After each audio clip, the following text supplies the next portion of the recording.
Welcome on in for the second official episode of the Luxury CardCast. Today's episode, we have a special guest, actually Rezy. Let's go ahead and get into it. Scum, how are you today? Kind of tired.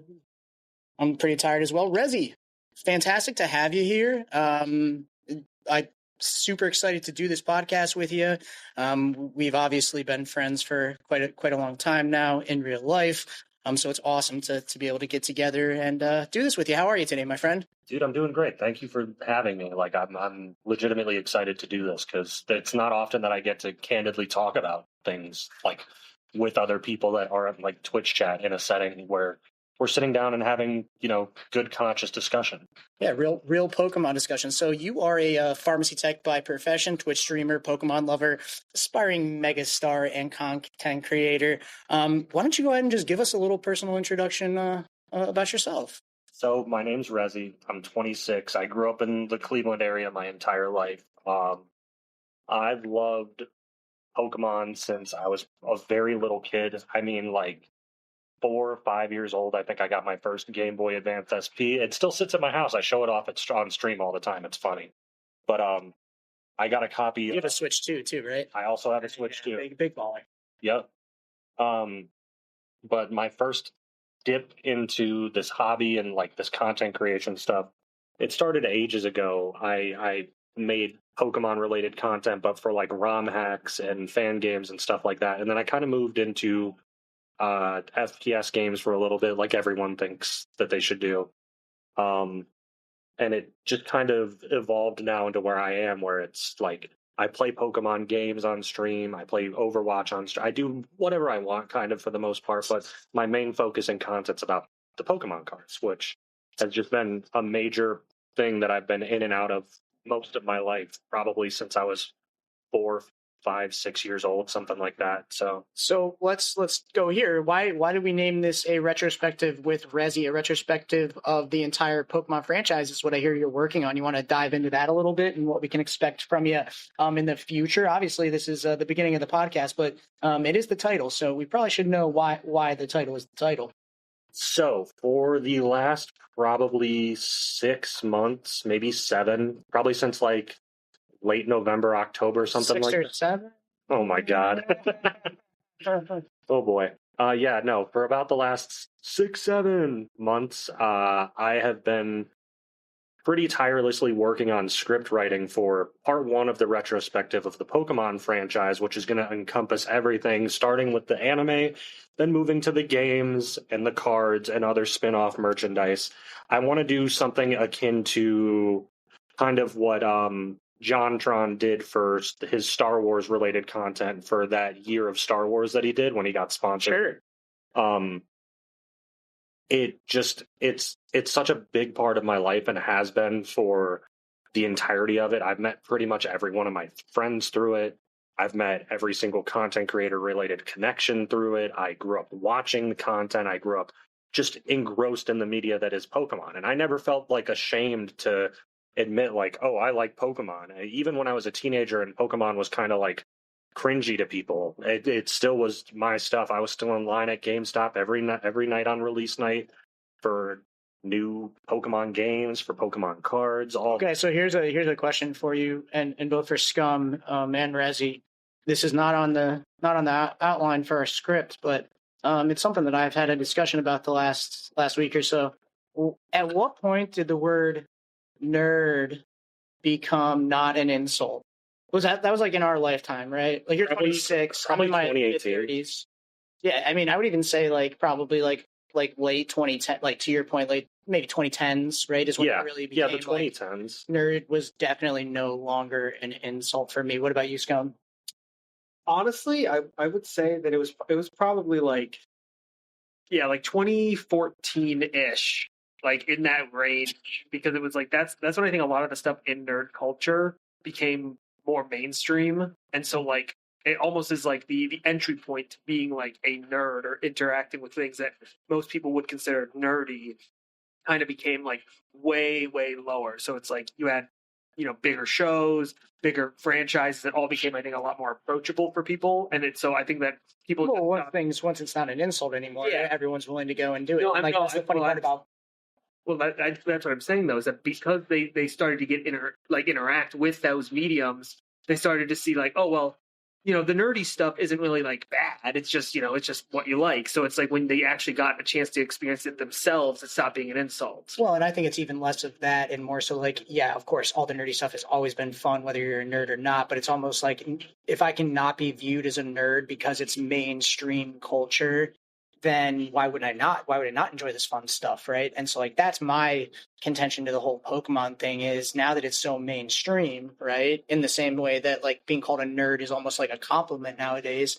Pokemon is so mainstream that you've lifted that barrier of like you see now the crypto bros and just the money bros more generally getting into the hobby because there's no one to make fun of them. There's no one to challenge and say like, oh, that's nerdy. Well, because being nerdy necessarily is kind of a good thing in 2026. So kind of a tangent there, just kind of crossed my mind as you were talking there. And so how long would you say you've been in the TCG hobby? Obviously, we'll get into your VG history and stuff like that, Rezy, but how long have you been like actively participating in the collecting side of the TCG? So on and off since I was probably 6 years old, give or take.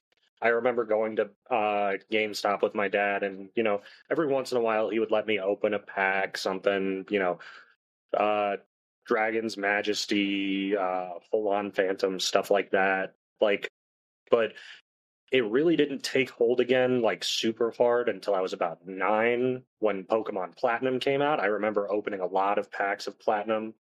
So was that your first pack you opened then? That I can remember, I would probably say is Pokemon Plat. Do you remember what your first hit was out of your first pack? And do you remember where you were, who you were with? I was in Walmart with my parents, and I remember specifically it was the only pack that they had, and somebody had actually ripped it open already. Common. So the scalp back then, dude. The only thing that I can remember of it inside of there was a platinum stamped, I believe it was an Ambipom. Was it a stamp in every pack? I think so, because it was the reverse hollow. Yeah, versus all had. Okay, yeah. So it was a stamp per pack. Yeah. So it was a reverse stamped Ambipom, and I remember loving that card. I don't know where it is. 2026, that's a hitter, right? Oh yeah, for sure. But the first like major Pokemon card that I can think of, which I talked about the other night, was the Entei, the Black Star promo Pokemon third movie Entei. That card is one of my favorites of all time. You could never make me hate that card no matter how hard you tried. You could give me the most folded up copy of that card and I would treasure it like it was, $1 million. That's such a memorable time, I think, for a lot of Pokemon fans. Out of curiosity, Scum, what is the first pack you remember opening?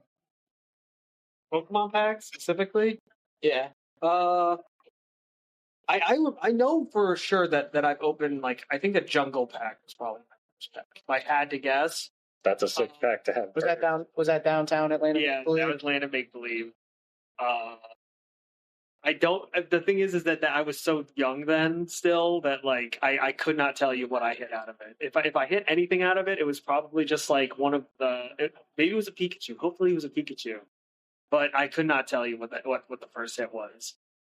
I do remember. I think the biggest hit I ever had as a kid though was not even a hit. It was just me walking into the movie and getting the Ancient Mew and just being like, "This is the coolest card." And it still kind of is the coolest card ever made. It's definitely up there. I'll give you that. That's a card in the future that I'd like to get my hands on. Yeah. Okay, Rezy, so I'm about to make you sweat a little bit. A sealed box, last sale, October of 2025. Last sale on a box of Platinum Arceus sealed. How much do you think? 8,000. Okay, so last sale was actually 16,000, and that's from October. So It's probably double, triple in price by now, right? I'm not even going to look at the low list. I'm just looking at last sales on price charting.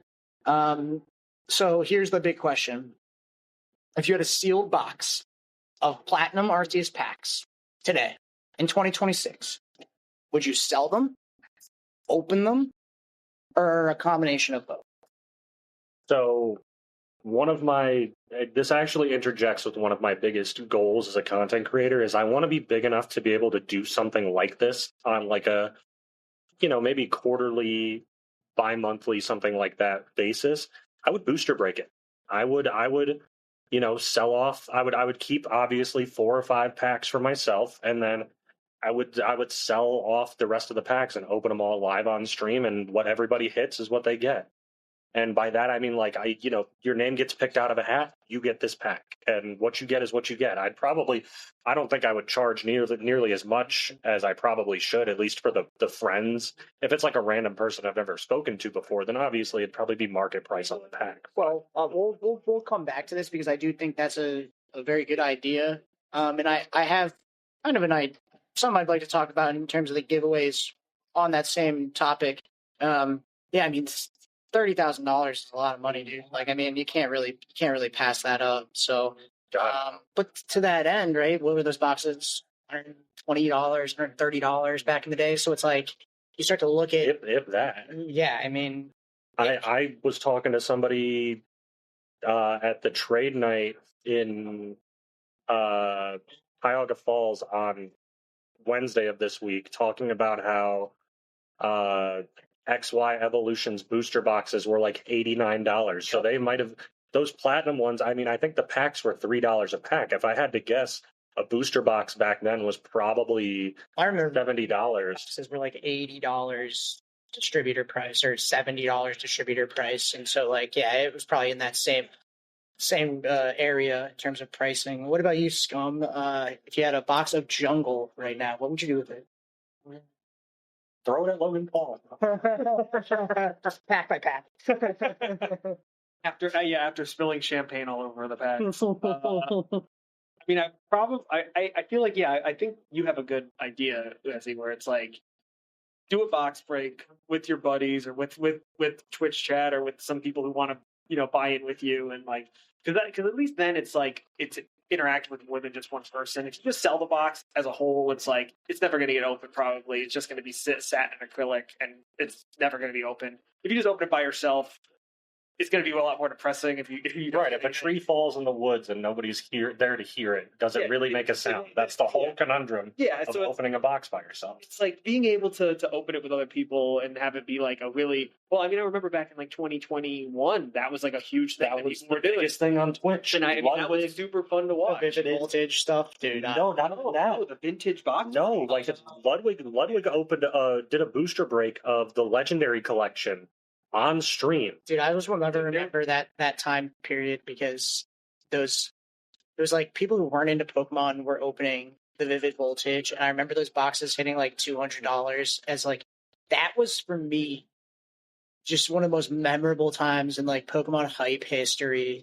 And to your point, like all the Ludwig and Max Mofo, I mean, it's so many people opening Pokemon at that point. It's funny to kind of go back to the first episode. We talked about it. Like, what would it take to break the Logan Paul $17 million Illustrator sale? And my conclusion was, and I think Scum kind of agreed with me, is you need like a bigger name than Logan Paul and somebody who's more like universally liked and appreciated in the hobby to do something of.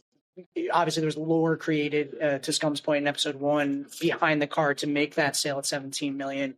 But I think eventually you could get to a point where somebody famous enough comes in and says, hey, this is what it's worth. This is what I'm calling it.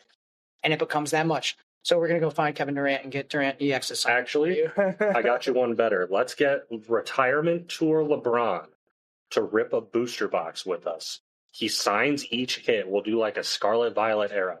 So it's all hollows. There's 100% chance at a hollow. He signs all the hollows and the illustration rares. LeBron, I know you're listening, okay? So just hit me up. Slow King. Just get him. Oh, yeah, all the Slow Kings. King cards. That would be King Gambit, Slow King, Kingdra. Yep. We're on to something now, dude. We're on to something. Hey, yo, Bronny, I know. Just hit me up, dude. Come on. All right. Do you think Bronny's into Pokemon cards? I mean, potentially, dude. 100%. He was a part of that like new group of FaZe Clan guys that were really into it. That's true. He was like really close with Jason. He was in FaZe. He was one of their. He was No, they signed him. He was Really? he was an official member, yeah. Really? And he used to run with them too. Like he wasn't like the Snoop Dogg signings who did it to buy equity in the company. He was like he's legitimately nice at games. Like he's good at Call of Well, Duty. I've seen all those things where like people are playing with Bronny, and then like LeBron's in the background, and he comes and goes, "Yo, it's LeBron James, man." Yeah, that's the clip that got Aiden Ross famous, Yeah. which is crazy. Yeah, it's wild. So I guess we'll transition. That was perfect. Your mainstay, obviously, long term has been the video games more so than the TCG. Obviously, we didn't really go into it, but based on my knowledge of your TCG history, you took a break at some point, as we all tend to do in this hobby. But obviously, VGs have been your mainstay as a streamer for the last 5 years. So.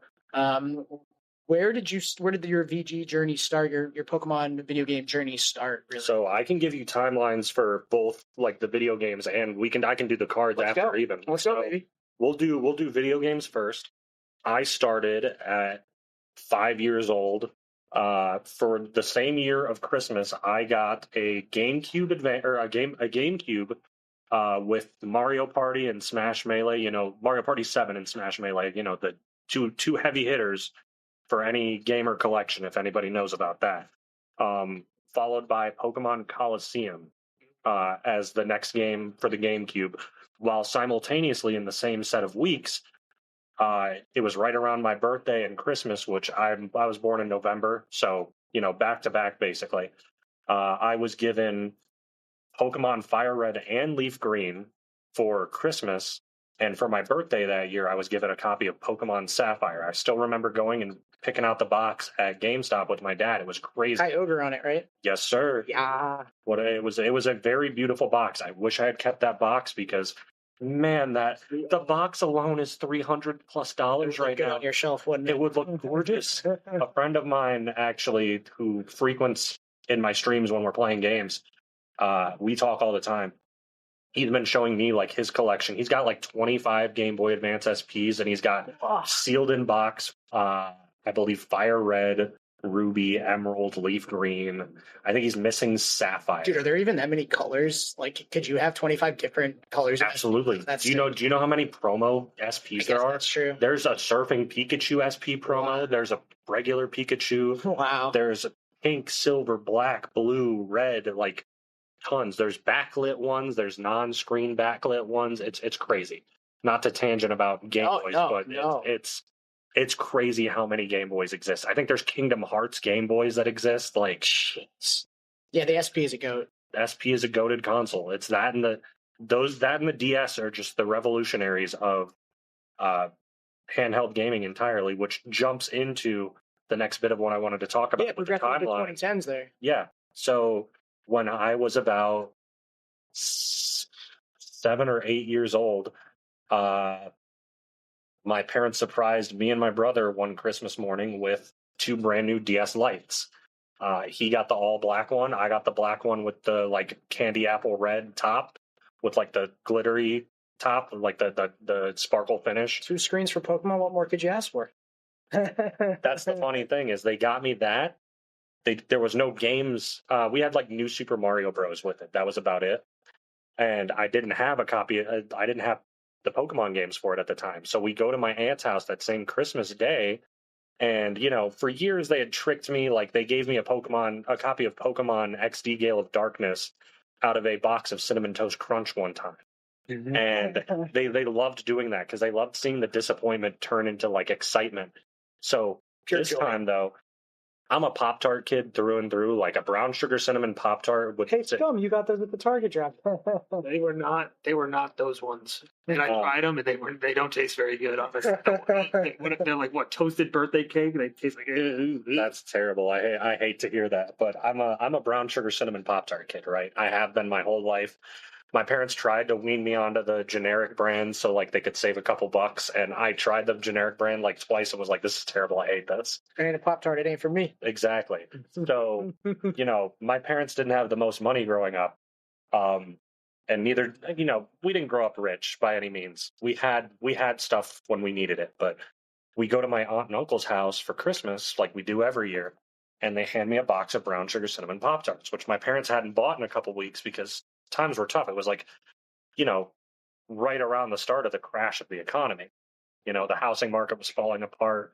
I think my personal finance teacher told us we were 15 minutes from losing GMC, like as a company as a whole. So, you know, the economy was rough. They hand me this box of Pop-Tarts. I'm excited. Like, I'm jumping up and down. Like, I just wanted the Pop-Tarts, dude. I was so hyped. And they're like, my uncle walks up to me and he goes, "Hey, can I have a Pop-Tart?" And I was like, "But these are the only ones I have right now." And he goes, "Just open it up. I'll buy you another box." I'm like, "Okay, Uncle Kenny." I open the box and I, you know, reach my hand in there and I feel something that doesn't feel like a Pop-Tart. And out comes a sealed copy of Pokemon Diamond. That's awesome. And then after they gave me the diamond, they walked out. Got it, Uncle Kenny. Yeah, well, after they walked out from the back part of their basement, because they had like a full like bar furnished in and like a nice flat screen down there. They were doing good. I was gonna say that the kind of crash they didn't back then. They didn't have kids though, so you know, like I wasn't running around with like cousins there. It was just my aunt and uncle. They walk out with a copy of Pearl for my brother. So, you know, that was a big, huge thing. We spent like, I think Diamond, I maxed out the time playable, which is 999 hours and 99 or 59 minutes. I spent so much time on that game, and that was only two. Who was your starter? Chimchar. All right, fair. Chimchar. I was a fire starter kid because in Fire Red and Leaf Green, my first ever starter, which this wasn't something that I touched on, but I probably should have, was a Charmander. And I was, you know, 5. So I didn't, you know, read that deep into anything, didn't care about my type matchups. I was a give me flamethrower, give me fire. If I don't kill with flamethrower, then I lose type of kid. And by the time I was, you know, nearing the end of that game, my Charizard was level 96. And every other Pokemon that I had was about level 20. So where'd you start? Out of curiosity, what was the first game you played on stream? Was it Pokemon or was it something else? It was Pokemon Insurgents, which is a fan game created by a creator who no longer wants to be associated with that title. So I won't name him. He didn't do anything bad. He just, a lot of people that are negatively talked about in the Pokemon community now are, you know, huge pushers of that game. So he doesn't want to be involved with it anymore. And I can respect that. But it was that. And then I was looking around for capture cards, and a friend of mine, her name is Layla. She's like a semi-pro Counter-Strike player, actually. She plays in like the EC leagues, which is crazy. She had an Elgato HD30 capture card. And she was like, "I'll give it to you if you help me like move some stuff and you like promise to take me to and from work." Because we worked at the same job, you know, just for a couple months. She hands it to me. My sister Katie sets it up in my room, and that's when I started streaming like Sword and Shield. I was Sword and Shield. So what year was that? What year would that have been? 2018-ish, 2018, 2019, something like that.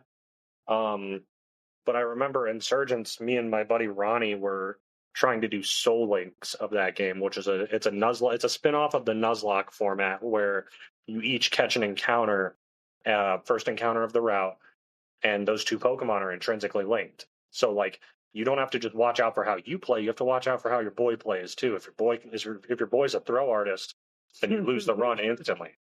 And we had maybe 2 good runs the entire time, and then I had like a falling out with a friend group, and I just stopped streaming for like a really long time. But I was streaming. So when did you stop? When did you start and when did you stop? Like when was your first? I would say 2019 to like 2020 was like my big, like I'm streaming almost every day because I was you got affiliate or at that point, right? Oh yeah, I got affiliate very fast, like within the first 4 months, if that, of being a streamer. So when did you get back into it? So you streamed from 1920 and then you took some time off. I took a lot of time off. When did you get back into it? I would say March of last year was when I really like jumped back into it and started like, you know, pursuing it fully. I met a friend of mine, his name is Tommy Pickles. He really like I met him through a Twitter mutual of mine named Gray, who's no longer on Twitter anymore. She deactivated and a whole bunch of other stuff happened. But she rated me into a stream with this guy, Tommy. And, I told him, like, oh, yeah, I used to stream a lot. I'm an affiliate, blah, blah, blah. And he was like, why don't you stream more? And I was like, oh, I just didn't feel like getting back into it. And he goes, what's your Discord? He adds me on Discord. And for about 2 weeks, he keeps asking me, when are you going live again? Like, I want to see you live. Like, I want to see how you act on camera. I want to see how you talk to chat. So I go live and I message him. I'm live. And he did this thing on Sundays called like Small Stream Support Sundays, where he would pop in to chats with his viewers and, throw follows to people and be like, test out if you guys like this guy. If you guys don't like him, then you can leave the stream, go back to mine, whatever. And he sat there and he watched me and he was like, you have like this like weird knack for doing this. Like you're funny when you talk, you know how to crack a joke, you know how to take a joke. Like if chat picks at you, you pick back, but not in like a mean way. And he really just like believed in me and he kept telling me like, you need to keep doing this because you have a talent for this. You have a talent for making content. And ever since then, I've just been pushing myself like more and more. Like, there was a time where I was streaming twice a week, then it became 3 times a week. Then it was, 7 times a week. I was like, I can do this every day if I want to. And then so you're encouraging we're going to get into one of the guys I know you have drawn some inspiration from here momentarily. I think I'll let Scum take over on that question there, and kind of just talk about. There is no actually Rezy. There's no lunch break with Rezy. There's no Rezy's Trezies. If my buddy Tommy did not push me into being like, you need to make content. You are entertaining. You are nice on camera. Keep going. So everyone needs to be pumped up every once in a while, right? Yeah. Really the question is like, so where do you get a lot of like the way that you model your content and you model the way that you interact with people? Like, who is the person that you kind of use as your inspiration to do that? Because obviously Tommy got you on the road to actually doing it, but who was the one who you look at and say, I want to be like that person? So obviously the start of this answer isn't going to be the exact answer to this question, but like, I've wanted to be a YouTuber since I was a little kid. I grew up watching, Chugga Conroy. He's a very poorly talked about name now, but like the King Nappy, I grew up watching him. He's a terrible human being. Shady Penguin, he's big in the space right now. He's super poppin'. It's great for him. Let's see here. Sacred Fire. I think he just goes by Sacred now, actually. Numb Nexus, like a whole bunch of Pokemon creators. Max Mofo, really like he's my inspiration for the style of like videos that I make where I like, try to crack jokes in there or say like random nonsense in it. Like if I see like, a Cramorant, I'm like, this bird, that type of stuff. Like I want to make people laugh, but those are some of my biggest content inspirations. Let's see here. Game Theory. Game Theory was such a huge inspiration of mine because I like the idea of knowing more about a topic than most normal people do and being able to educate people. That's the whole point of like the retrospective. Yeah. When that goes out, that's going to be like, obviously large portions of it are like my opinions and stuff like that, but I want to throw in like, behind the scenes knowledge and stuff like that. Like I want to be and maybe not as detailed as like a Chugga Conroy. I can never 100% every game that I play through because I don't always have the time or I don't always have the drive to do so. But like, the biggest inspiration I have is Chugga Conroy. Like, I'll be honest with you. Retrospective, do you plan on like including some of these guys? Because I know like if you were to look at the history of the Pokemon franchise, I think there's a lot of guys who are on YouTube who kind of if not like shaped the way that the Pokemon community is now, but at least like have a page in the long story, like Chugga Conroy, like even guys like Maryland, for like sure, that, who have done things to the Pokemon community or given resources to the Pokemon community that really you can't tell the story of it without them being there. So that's the thing. Like, obviously, the first episode's going to be about the anime, but the second episode's going to be going over. Like, I want to take it region by region. I want to go Kanto first, so Kanto anime, Kanto games, and then I'll do Orange Island anime, then Johto anime. Probably like the Orange Islands one is only about 30 episodes, give or take 30, 40. So that'll only be probably a 20-minute episode. I can knock that video out in under a month. Yeah. But when I jump into like the Kanto games, if God forbid, and obviously you want to manifest it, but if this series takes off big enough to where, some of the biggest names of the community see it, or even if I can find a way to reach out to them, I would love to have them for little excerpts and stuff like that, and like to ask them questions about what, if they understand like their impact in the community, especially like you said, Maryland, Chugga Conroy, Shady Penguin, K-Dun, GCPM 11, Shofu, like so many people are just so important to this community. And I feel like not a lot of people remember these names until the names are said, but I don't think most people know that Shofu outside of Smash and stuff like that, because like that's been what a lot of his more recent content has been, is like Smash and yeah, no, for sure, less on the Pokemon front. But kind of going off of what we were talking about, just talking about the games that kind of you grew up with. Like what is your favorite generation of Pokemon, just in general, like whether it be the games or the Pokemon in themselves? So I love Gen 3. If I had to, I don't think I could pick one for certain to be like, oh, this is my 100% favorite gen, because I'm more of like a tier list guy than like this is my personal favorite anymore. It's just how I've grown. Like I can't. It's like picking your favorite kid. You could never do that. So I don't think I ever could too. But if I had to say like the S tier generations for me are 3, 4, and 5, and you could put it in whatever order. I'm okay with whatever order. It's just those 3 generations were like the peak of what I would call like the Pokemon like boom for video games, right? Like everybody and their mother, you could stop somebody. If you go to downtown Cleveland, you could stop 10 people, and I guarantee you 8 of them will be like, I remember playing Pokemon Diamond or Pokemon Heart Gold and Soul Silver or Black and White or, Fire Red, Leaf Green, Sapphire, Ruby, Emerald. That stretch of games, it's like a 95% success rate that somebody has some sort of experience playing those. Well, I think it's also age-based to a certain extent, right? You are about that age, and I feel like a lot of the Pokemon community is late 20s, early 30s. So to that end, it's almost like a perfect timing type of deal, right? Oh, for sure. That said, I agree with you. It's a the great era, that generation was. It was the perfect, like, most of the time you use the word perfect storm as a, like, bad thing. Like, oh, it was the perfect storm of bad things all coming together. I would say that was one of the occasions where it was the perfect storm of good things all coming together. Because if you think about it, right, like, Gen 3, so that was 2004 in America, 2003 in Japan. And it went from, 2003 till, 2011-ish, give or take.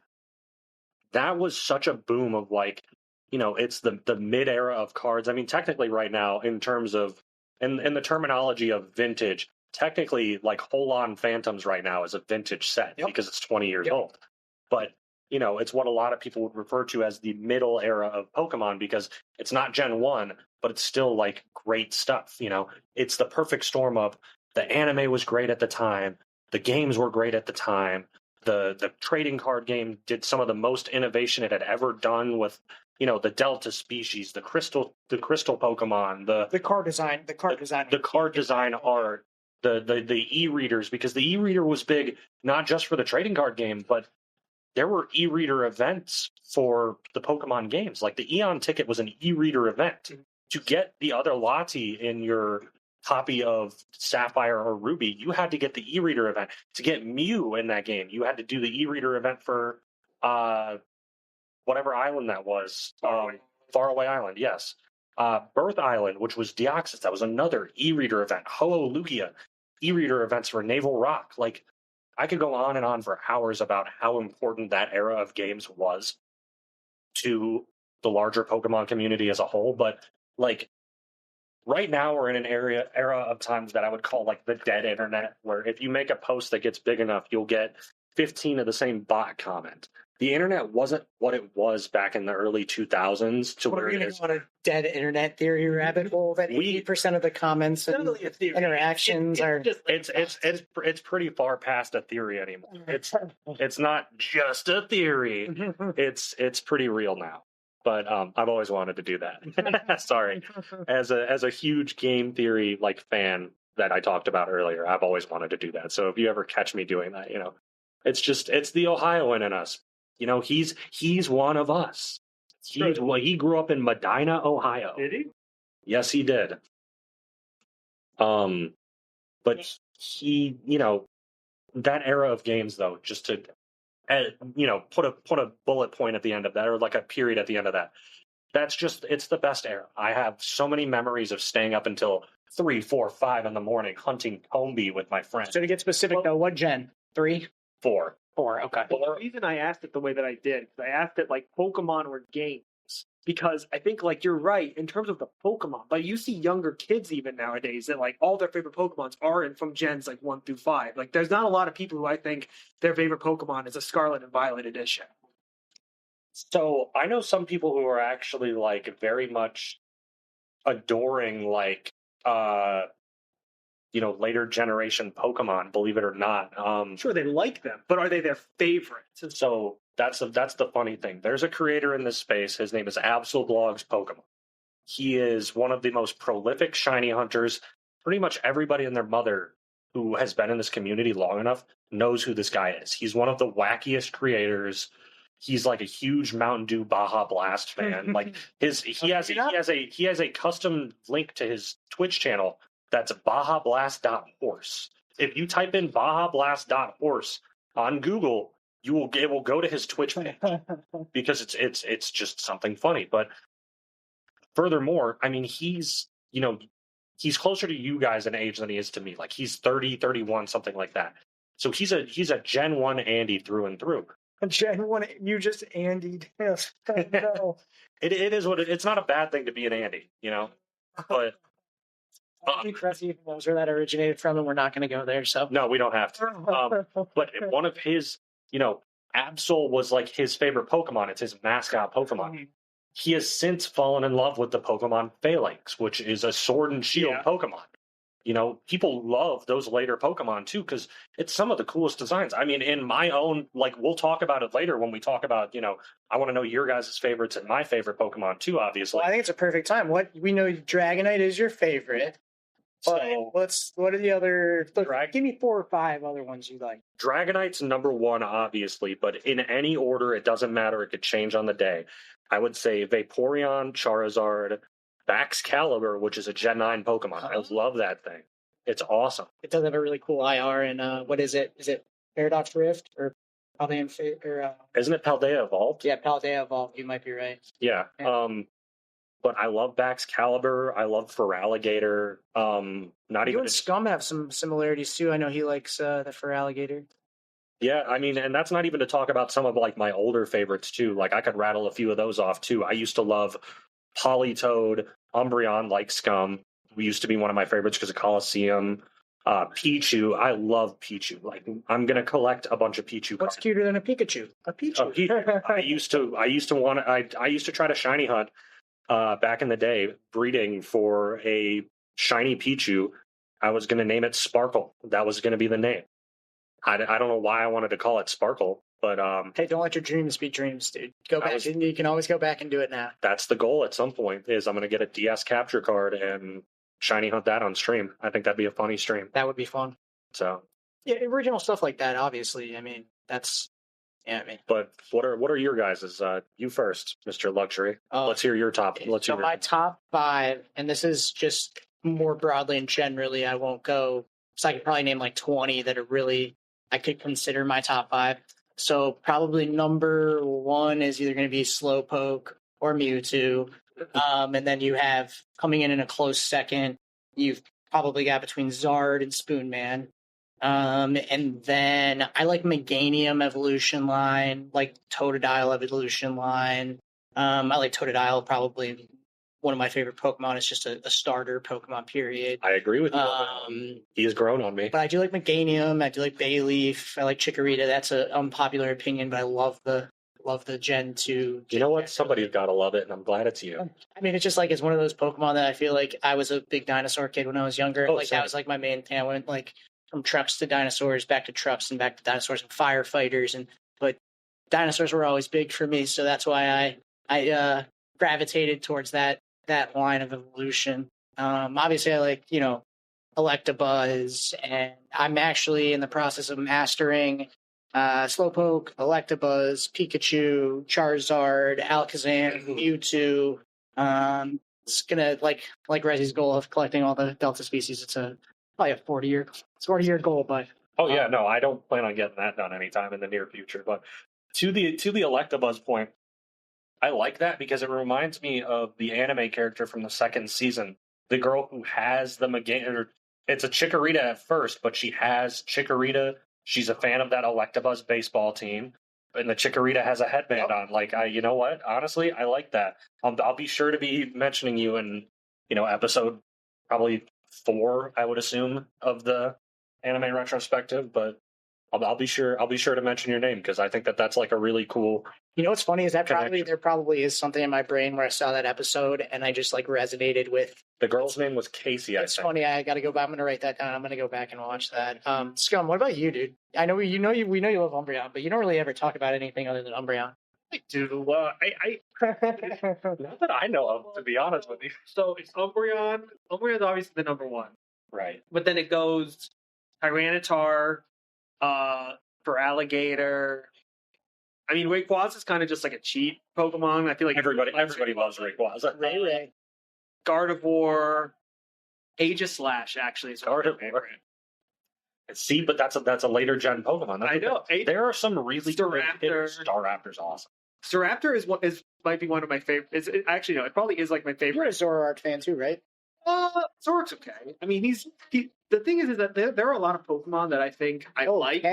But yeah, take it back. Yeah, because I was about to say that's like, listen, man, I fought hard to get Luxury to talk about a Pokemon outside of Gens 1 through 3, and he said I'm really impartial to Zoroark, and you know what? That's what we love to hear. I listen. I like Zoroark because of just his role in Gen 5 as a whole, and because I like N. Really, a lot of the Pokemon that I like are Pokemon that I had to specifically, gain an attachment. Oh, well, Nidoking too. I have to say Nidoking. I like Dino. I like that. All right, Beard Dad's cards. No, I'm just kidding. But no, we aspire to be like Beard Dad. No, seriously, he's dope. But to the point of Zoroark, then, did you like the promos? Like, I'm pretty sure they exist. The Gen 5 promos of the 3 legendary dogs that are shiny because of the one Zoroark movie. I believe those exist. Let me double check that. We need to double check. I mean, I would assume that I would like them. I have no reason not to like them. I mean, I love the legendary dogs. Suicune's also one of my favorites, honestly. Just the thing is, a lot of my favorite Pokemon I've noticed, it helps if they have like extra visibility through different forms of media. So like Tyranitar, I like Tyranitar because of Pokemon Forever. I like Umbreon kind of the same as you because of I like it in Gen 2 and because of Coliseum. These 3, they're actually I have one of those. I have the Suicune. So yeah, I need to. And yeah, Suicune, same thing because of Pokemon. That was Pokemon Forever. Yeah. Yes. Yeah. That was so the Suicune movie. Rayquaza, I loved him in Destination. Not Destination Deoxys. It was No, it was Destiny Deoxys. Oh yeah, Destiny Deoxys. I don't know why I was getting him injured. And he was a Jirachi Wishmaker. That might be my all-time favorite Pokemon movie. Yeah, Destiny Deoxys. I love that. I love him in that movie because all he does is just spam Hyper Beam, and he just doesn't care. He's like, "Yep, I'm just gonna." No, he's just there to cause damage, and that's it. So yeah, I mean, like those are like my top picks for the most part. All right, so obviously we are lore monsters here. As collectors of Pokemon, you kind of have to be. I will give credit to Rezy and Scum, as both of them have a little bit more lore in their resume. I'm too old. So as a collector, guys, we've seen a large influx of a specific type of, let's call them investor, collector, who knows what you want to call them. I call them the money bros, all of them. And frankly, you could consider me a money bro at certain instances. I do like to take a approach to pay the least possible for the cards I want. And sometimes that has to come with the caveat of you have to look at it as an investment or how to get the lowest price. But more generally, you do have an influx of these money bros who are really not caring about the IP, the lore, the history, and the broader side of Pokemon. They're just looking at it as dollars and cents. So defining that little, let's call those people money bros, the people who only care about the money. They don't really care about the Pokemon. They don't really care about the lore. They don't really care about the history. I'm not asking for you guys to bash them, but how do we feel more generally about this influx of people who are caring less and less about the cards and the game and really just only care about the money? Rezy, if you want to start, I'm really excited to hear your perspective on this. Okay, so I have been caught a few times on Twitter as of recently getting very frustrated towards some of these. I call them either crypto bros or finance bros or whatever. My buddy Sean calls them Poke Bros, and I think that's the perfect way to put it because that's exactly what they are. Is they're finance, crypto, sneakerhead bros who came into Pokemon because they saw a dollar sign. Don't bash the sneakerheads, okay? But I used to be one. I'm bashing myself technically. No, I'm playing with you. Oh, but yeah, no, so the way I look at it is like this, right? If you're in something for only the money and you want to act like a fan, that's what I would call LARPing. And we're seeing an influx of these people called LARPers, which LARPing is a live action role players. Yeah, it dates back to the early mid 2000s, where people used to dress up as wizards and stuff like that, and go fight in a field as like a joke. Yeah, magic missile.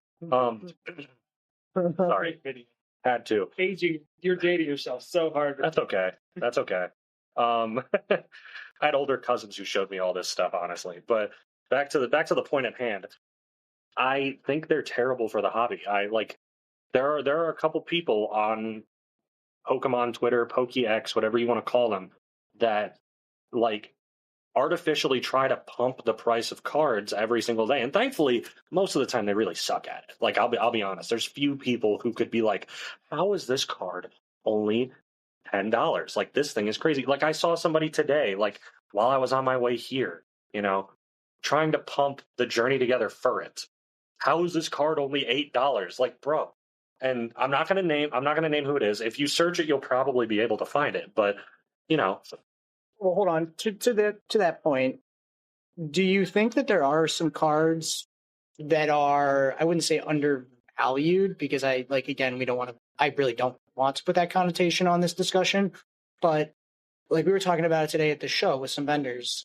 There's cards from early in the SB era, illustration rares, SIRs, just cool reverse hollows, that are, I'm not going to say underpriced, but I mean, you can pick up some really nice IRs for $1 to $5, right? I think that's healthy for the hobby. I think it is too, but my question is then why is some of this ultra modern stuff so expensive, right?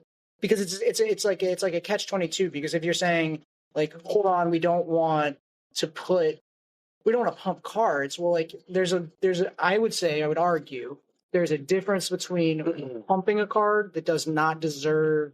So, for example, there shouldn't, in my opinion, from the price of the pack, illustration rare should be $10. Because if I have to pay $5 to open a pack in this market, that's on a good day, right?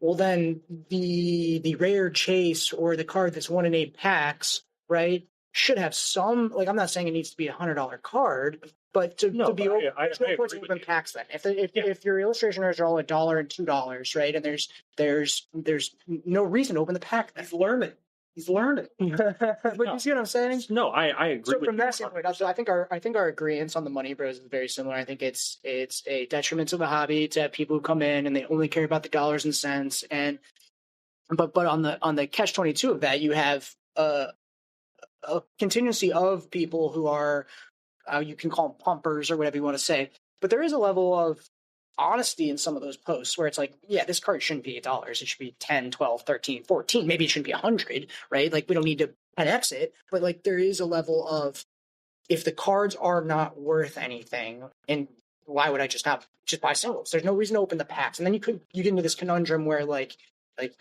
if no packs are being opened, then the cards even get more expensive, and it's this confluence. There needs to be an equilibrium, right? So to that point, I would say I agree with you, and those who are just going out to pump the cards, that it's wrong. You shouldn't do that. But on the flip side, some of those people are just kind of trying to show the community, hey, for $8, you can go out and get a sweet IR, right? And I love Journey Together, so like I'm pro pumping Journey Together, LOL. But I mean, no, I mean I agree with you. I mean, when I gave you that Salamence, your eyes lit up, bro. You were so hyped. Journey Together is awesome. Journey Together is a great set. I love Journey Together. So I think here's the best way I could put it, right? I think there's an ethical way to go about hyping up a card that you love, and I think there's an unethical way of going about hyping up a card that you love. So a great example is a good friend of both of ours, Johnny Crambo. Yes, sir. He doesn't like cards under 20. He loves his cards under $20. But there is also times where he will say, like, this card is like $20. If you want like this really beautiful looking card, like a great example, I think, and he talked about the Shinji Kanda Moltres. That card is about, the promo Moltres is like $20. If that. You can probably find it for $15 at a show. But that's a great card. Crown Zenith 10 promo, right? Yes, the one where it's upside down, illustrated by Shinji it's like Kanda. blue. And blue background. He like sun bleached a couple of them for his page. Not to self-promo or not to promo somebody else. But absolutely. He's Johnny Crambo's cool. He's the man, seriously. But Charizard. Gotta pull my Charizard. Hey, Willie. But no, like, he does it what I would call the ethical way, where he'll pick out a card that's like, a couple bucks, and he'll be like, how is this? He won't say, how is this card only this way? It's how is this card only this price? It's like, now it's time to pick this up. This is a sick card. Straightforward with it, and that's kind of the way it should be. This is a sick card. If you guys want like a really sick card, it's only this price. You should pick it up. And most people don't even realize that some of these cards. We know just based on his track specifically is that he is a collector, a ripper. So like those are the people, when you post that, and I know you've ripped thousands of packs, like I instantly assume your intent is not malicious. And so like to that end, that's kind of what I was saying, is there's a lot of people who do go out there with that intention of less so pumping the card, but more so like, hey, this is a kind of a cool card for $8 or $20. Or like right? another cool guy who does that, like Prophet of Drip. He doesn't really like say the price of the cards, but like, he shows his love for the cards that he likes in his own way, where it's like, he's not trying to pump the value or anything like that so he can afford more of the cards. But like, when he gets a cool card, it's like, I picked this up for this amount. Like, isn't this sick? Like, or, when he repairs, when he fixes up a card and is like, this just got out of the shop. Like, well, yeah, we've got a handful of really talented, photo takers and for sure, people who are really good at showcasing cards in the community. So like, even then you could just post it with nothing, and if it's a cool enough card, I mean, I was talking to one of the vendor guys, and I retweet Scrum's Comia stuff all the time, and the one vendor actually said to me at some point, he goes, "Are you trying to pump Comia, because like it's been going up like crazy, and you just keep?" I'm like, I don't think anyone can have that much of an impact on the market by themselves, unless the card is truly undervalued and or a cool card that. Oh, there's definitely some that I will not be saying here because I don't want the price of them to shoot up when I go to buy them. But like a wonderful, wonderful example is, and I'll give just this one, is the Delta Species Pidgeot, right?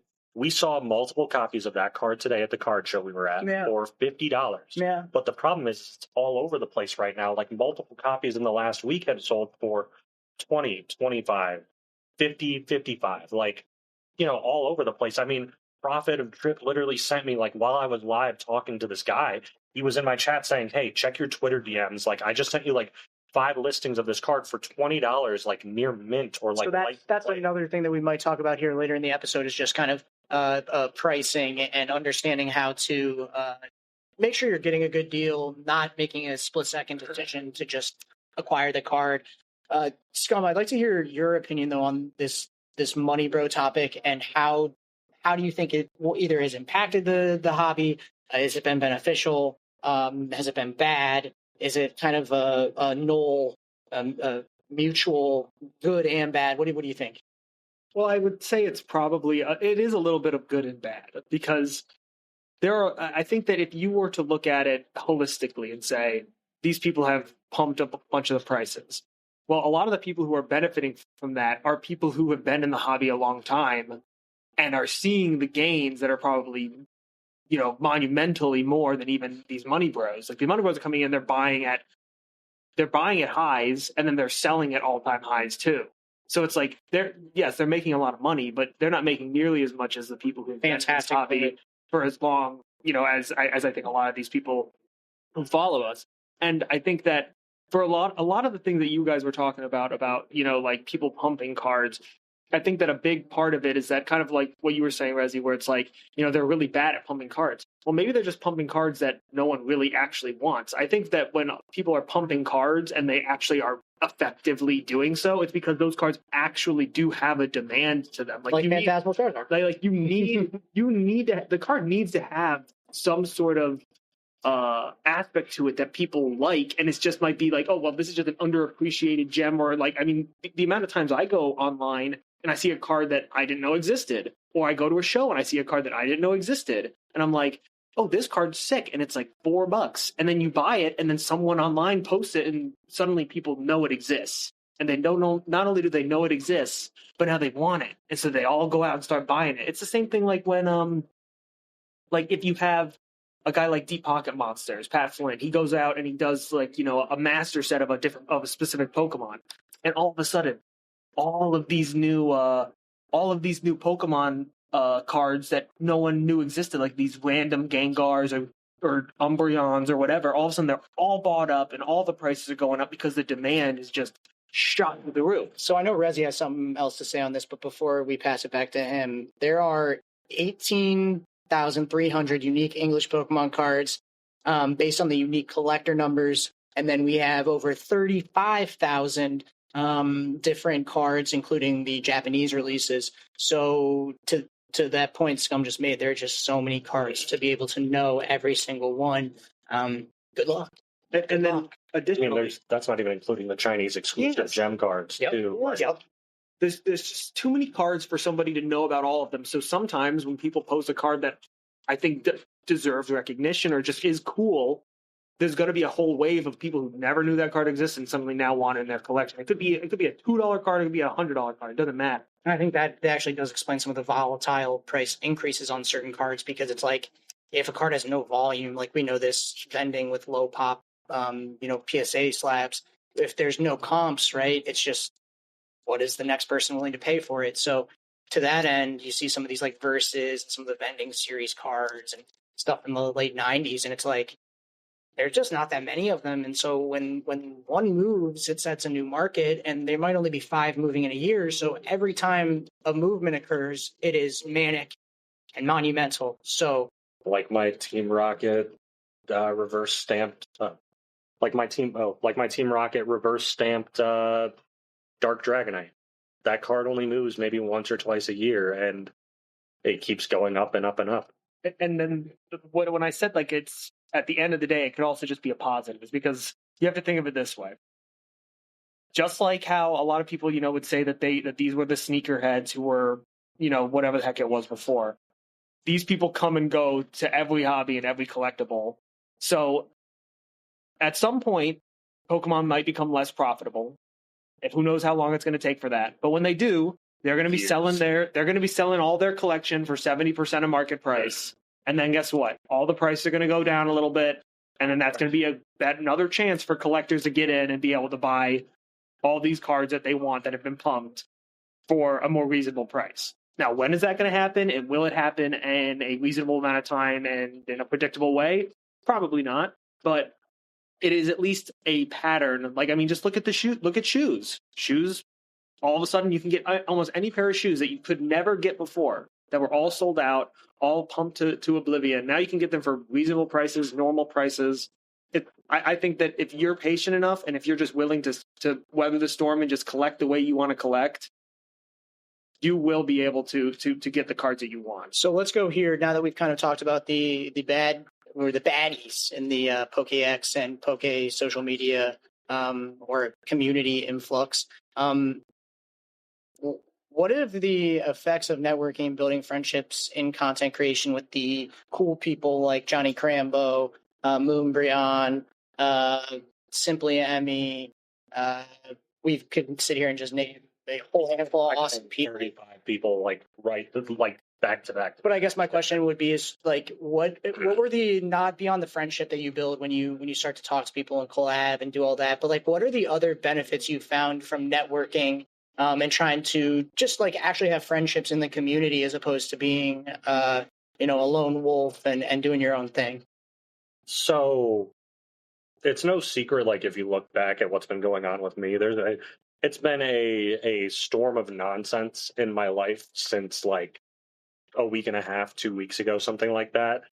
But like the connecting and reaching out and making friends with people, like as soon as something was going marginally wrong, I had like 15 DMs of people that like, I've connected with and collaborated with and talked to and just built friendships with, who were so genuinely trying to like help me in my time of need. It was the craziest thing I've ever seen.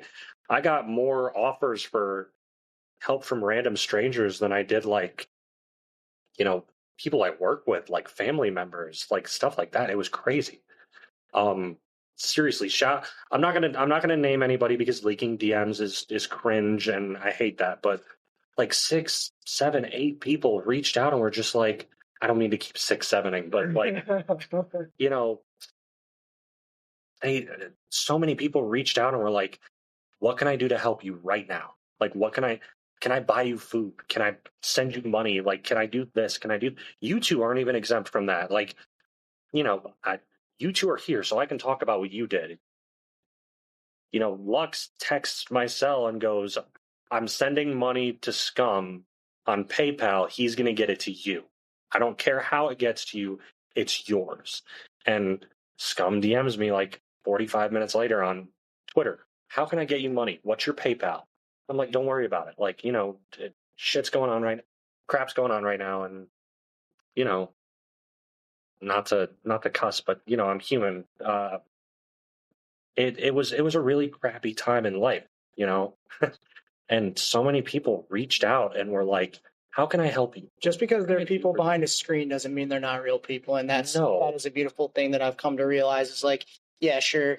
You see a profile picture, like you see my goofy Master Ball face and I'm just some dude on X, but at the end of the day, like I'm a human and I have empathy and I understand the struggle. And I think for me, I've talked about it before, but this is all therapy for me, really, right? Like us sitting here talking, opening packs, doing the whole thing. Like it is truly a form of therapy for me. So in that sense, I can totally understand that the building friendship side of it really is why I network. And I've told you before, not to tangent, but I don't like to be short with people. So oftentimes I will neglect even responding or reaching back out if I don't think I can be fully me and give you a wholesome, real response that's from my heart and not just me crossing checking a box by responding to you. So like, I just caveat that in there. Obviously these are your questions, but for me, I it's hard, when you start to get to a point where even where you're at right now, like you have,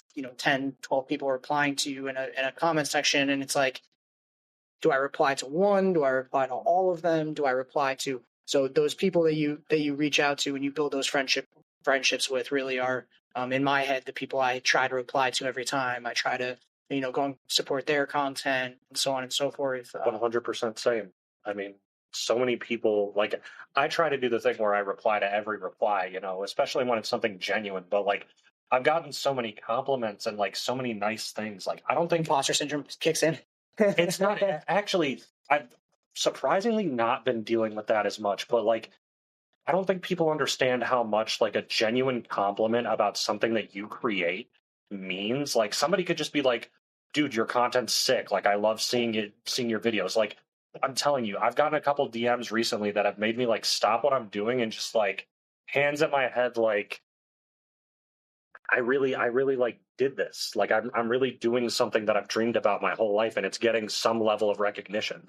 I'm not expecting to be, you know, max mofo in a week or a month or a year even, but like to have people who consistently come back and like reply under every single, like, most creators will shout out like, their top commenter every single time when they're there. Like I've seen Instagram videos, like I've seen Twitter videos of all of it, like screenshots of all of it, and just people being like, oh, this person's always supported, but like nobody understand, like, until you are like really deep into making content, nobody understands how much a reply or a compliment in your DMs, like, I always look forward to seeing your videos, means. Like that is like when the you most put as much time as you do into it. And to your point, when you get deeper into content creating and you're spending like even just this recording before we do anything to the footage or to the audio, we've spent an hour and 10 minutes here already. So like this time that we spend when it's recognized and appreciated, totally agree with you. It's something that, in my opinion, is one of the feelings, one of those few feelings that you can't really replicate. And I think everyone's had a post where they get like 10 likes or something on it, or even a couple likes if you're a posting to one follower person. But like that feels so good, and that feeling translates and amplifies as you continue to grow, right? And I'll say this to you as a piece of advice from another content creator, and I'm in no way above you in literally any way. you're bigger than But me. my You're a point, bigger but creator. what I'm saying is, have to suppress that at a certain point. Sure, does it make you feel happy when someone compliments you? Yes, but in the same token, if you just take every comment at face value, there's going to be a lot of people saying really negative things, right? And saying things that make you feel bad. And so I have to try to, and everyone is a content creator, when you put your personal public persona on the internet for people to nitpick and give you their opinion on, right? It goes both ways. So like when you make a mistake or say something wrong or do something wrong, right? I have to take everything with a grain of salt. And I don't want to, like I said before, I don't want to get too high on my horse and have imposter or become an imposter, right? Like I want to provide, if my content isn't good, tell me my content isn't good. Tell me what I can do to make you want to listen, right? So like to that same end, when there's someone who's positive, I take it with a grain of salt, and I'd almost prefer you to tell me, yes, you liked my content, but what can I do to make it better? What can I do to make it so yes, it's great. You think I'm entertaining, whatever. But what can I do to take it to the next level? What can I do to take it to the next step? What will make it so you want to put notifications on, and every time I post something, you want to come back and listen and watch, and so on and so forth. So to that end, I'm totally with you. Those comments where it's just like, hey, awesome opening, full hits, thoughtful take, right? All those things kind of, they pick you up. In the same way that they pick me up, right? I have to take a grain of salt and go, all right, is this a person who just is trying to make me feel better? Or is the content really that good? Right. So it's an internal struggle that we individually all have. And I'm not telling you to take it any way or not, but I'm just saying from my experience over the last year, it's one of those things.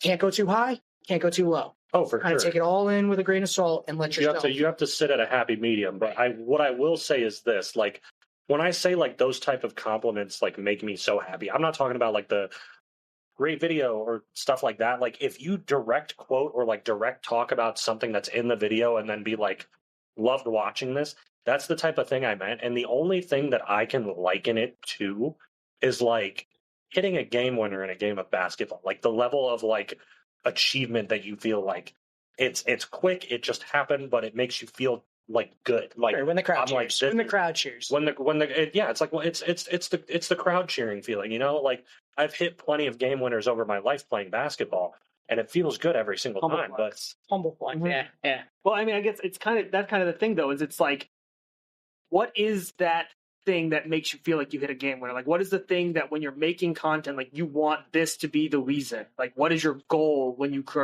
are creating content? I want to build a community that likes not just like Pokemon related stuff. Like I want to be able to talk about like, whatever with people. I want to be able to. So like a good friend of ours, Simply Emmy, she fired up a stream the other day I didn't get to catch it, which is sad because I want to try to catch the people who, are there for me, collaborate with me, watch my stuff, comment, reply, retweet, whatever. I want to be able to catch their stuff. Supporting is how connections are made. But she fired up like a cozy stream and just redid her Ascended Heroes binder for like 2.5, 3 hours, something like that the other day. And like after it ended, like I didn't get to see it, but she tweeted about like how happy she was that people were. That's the type of stuff that I want to like live for. Like I want to be able to prop up like a camera in a taller spot, and I want to be able to like sort bulk. Like I want to be able to like at some point in the near future, I'm going to be fully caught up like with the season 1 of the Pokemon anime. I want to be able to fire up a stream and like sit there and talk to people while I'm script writing and like, have peer review for when I actually record it and stuff like that. Because like a community that, can gather together for a cause of any kind is awesome. Like I want to Strength in numbers, baby. Yes, there's such strength in numbers. Like I want to be able to do like charity streams. Like I want to do something with St. Jude at some point when I'm big enough. Like I want to. The thing is, when you're big enough, you can do it whenever you want. I know, but I'd have to compensate out like what the proper number I could set as a goal is. Like we just saw a group of like 4 or 5 guys from PokeX. They had numbers set in mind, but I don't even think they realized they did it for like 7 days, and I think they raised like who was it? Out of curiosity, name one person. I honestly can't remember their names. We'll come back to it in a second. We'll go back to it, but Johnny Crambo even shouted them out, and I think Steven did too. Like they raised like double-digit thousands of dollars, maybe even like 100,000. I don't remember how big it got, but that's the type of stuff I want to do. And like they did it all off the backs of the community. And I talked to them and I popped into their streams and like it was nice. They were like super down to earth people. And that's all my goal has ever been is, if it luxury's gotten me used to being recognized in public now, but I'm the same exact person on and off the camera. I'm no different.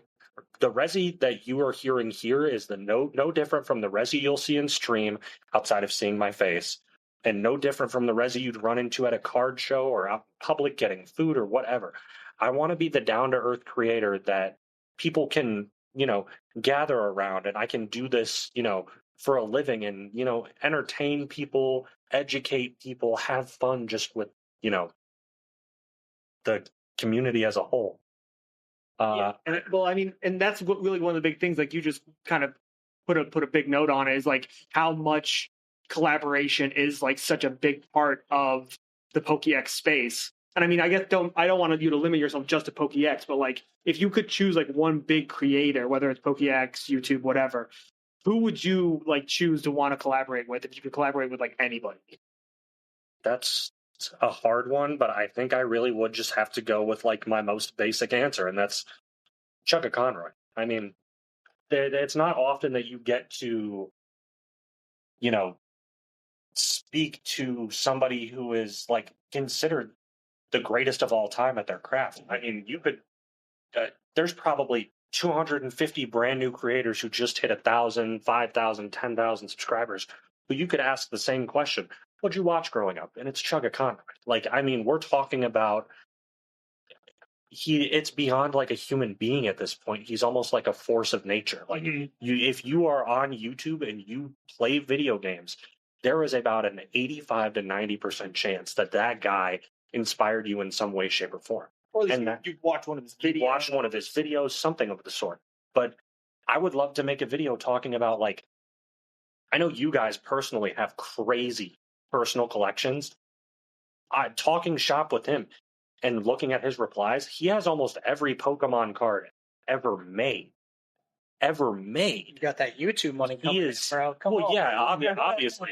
I mean, he has that long-term collection. Yeah. Oh yeah, he has that pre-apocalypse YouTube money talk coming in. Like let's keep it a buck here. They were making bank back in those days. So that's actually a great segue. So right now, obviously, the state of the content making community and the Pokemon community more generally is pretty questionable. I don't think we're in a peak. I don't think we're in a low in terms of everyone being happy. we asked this question last week, and I believe Scum gave it a 6. And would you give it a? Did you give it a 6? I might give it like a 5. Yeah, I think I gave it a 6 because I think it's better than average. But if you had to rate on a scale of 1 to 10 the state of the hobby, where would you put it at? Because obviously, again, you've been around a long time. You have the history with all these bigger VG gamers and collectors.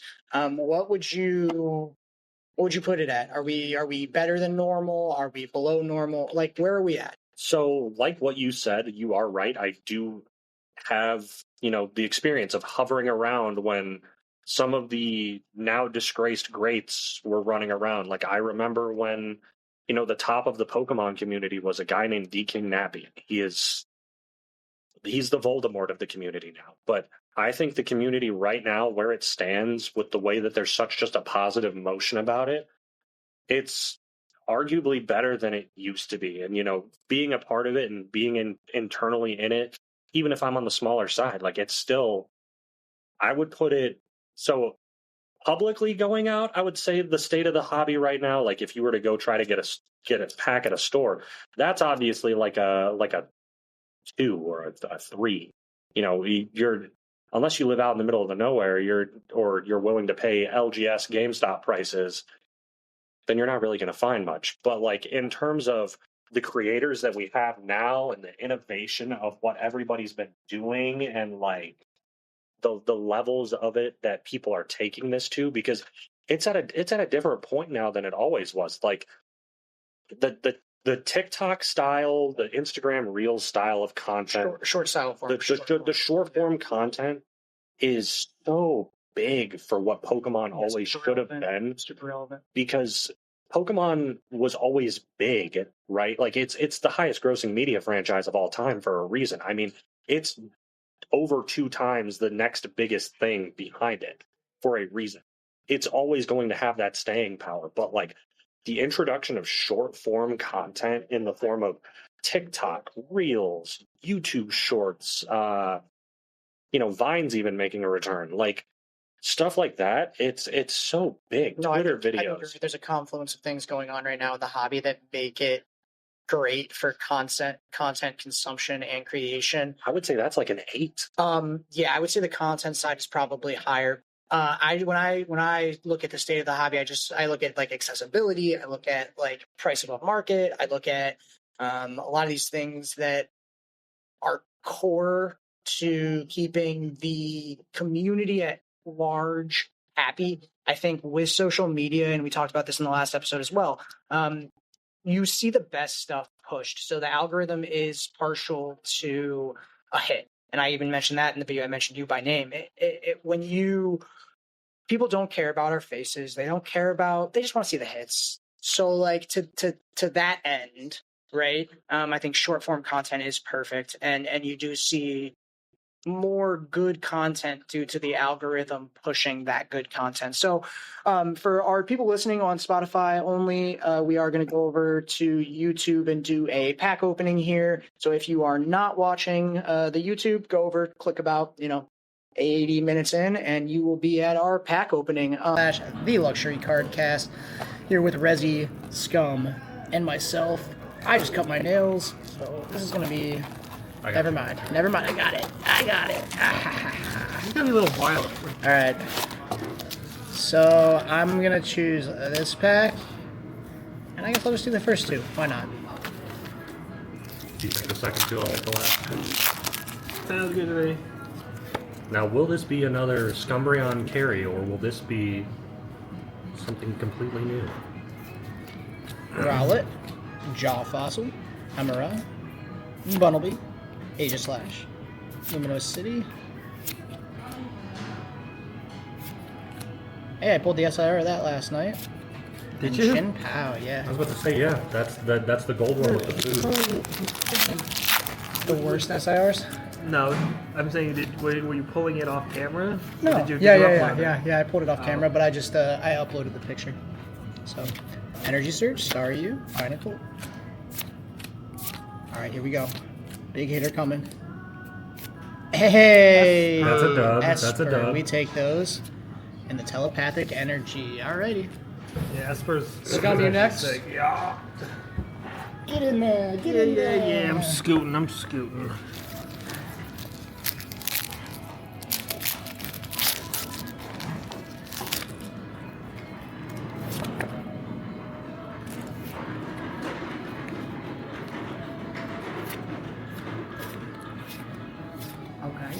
Okay. Barbarkle, Aurorus.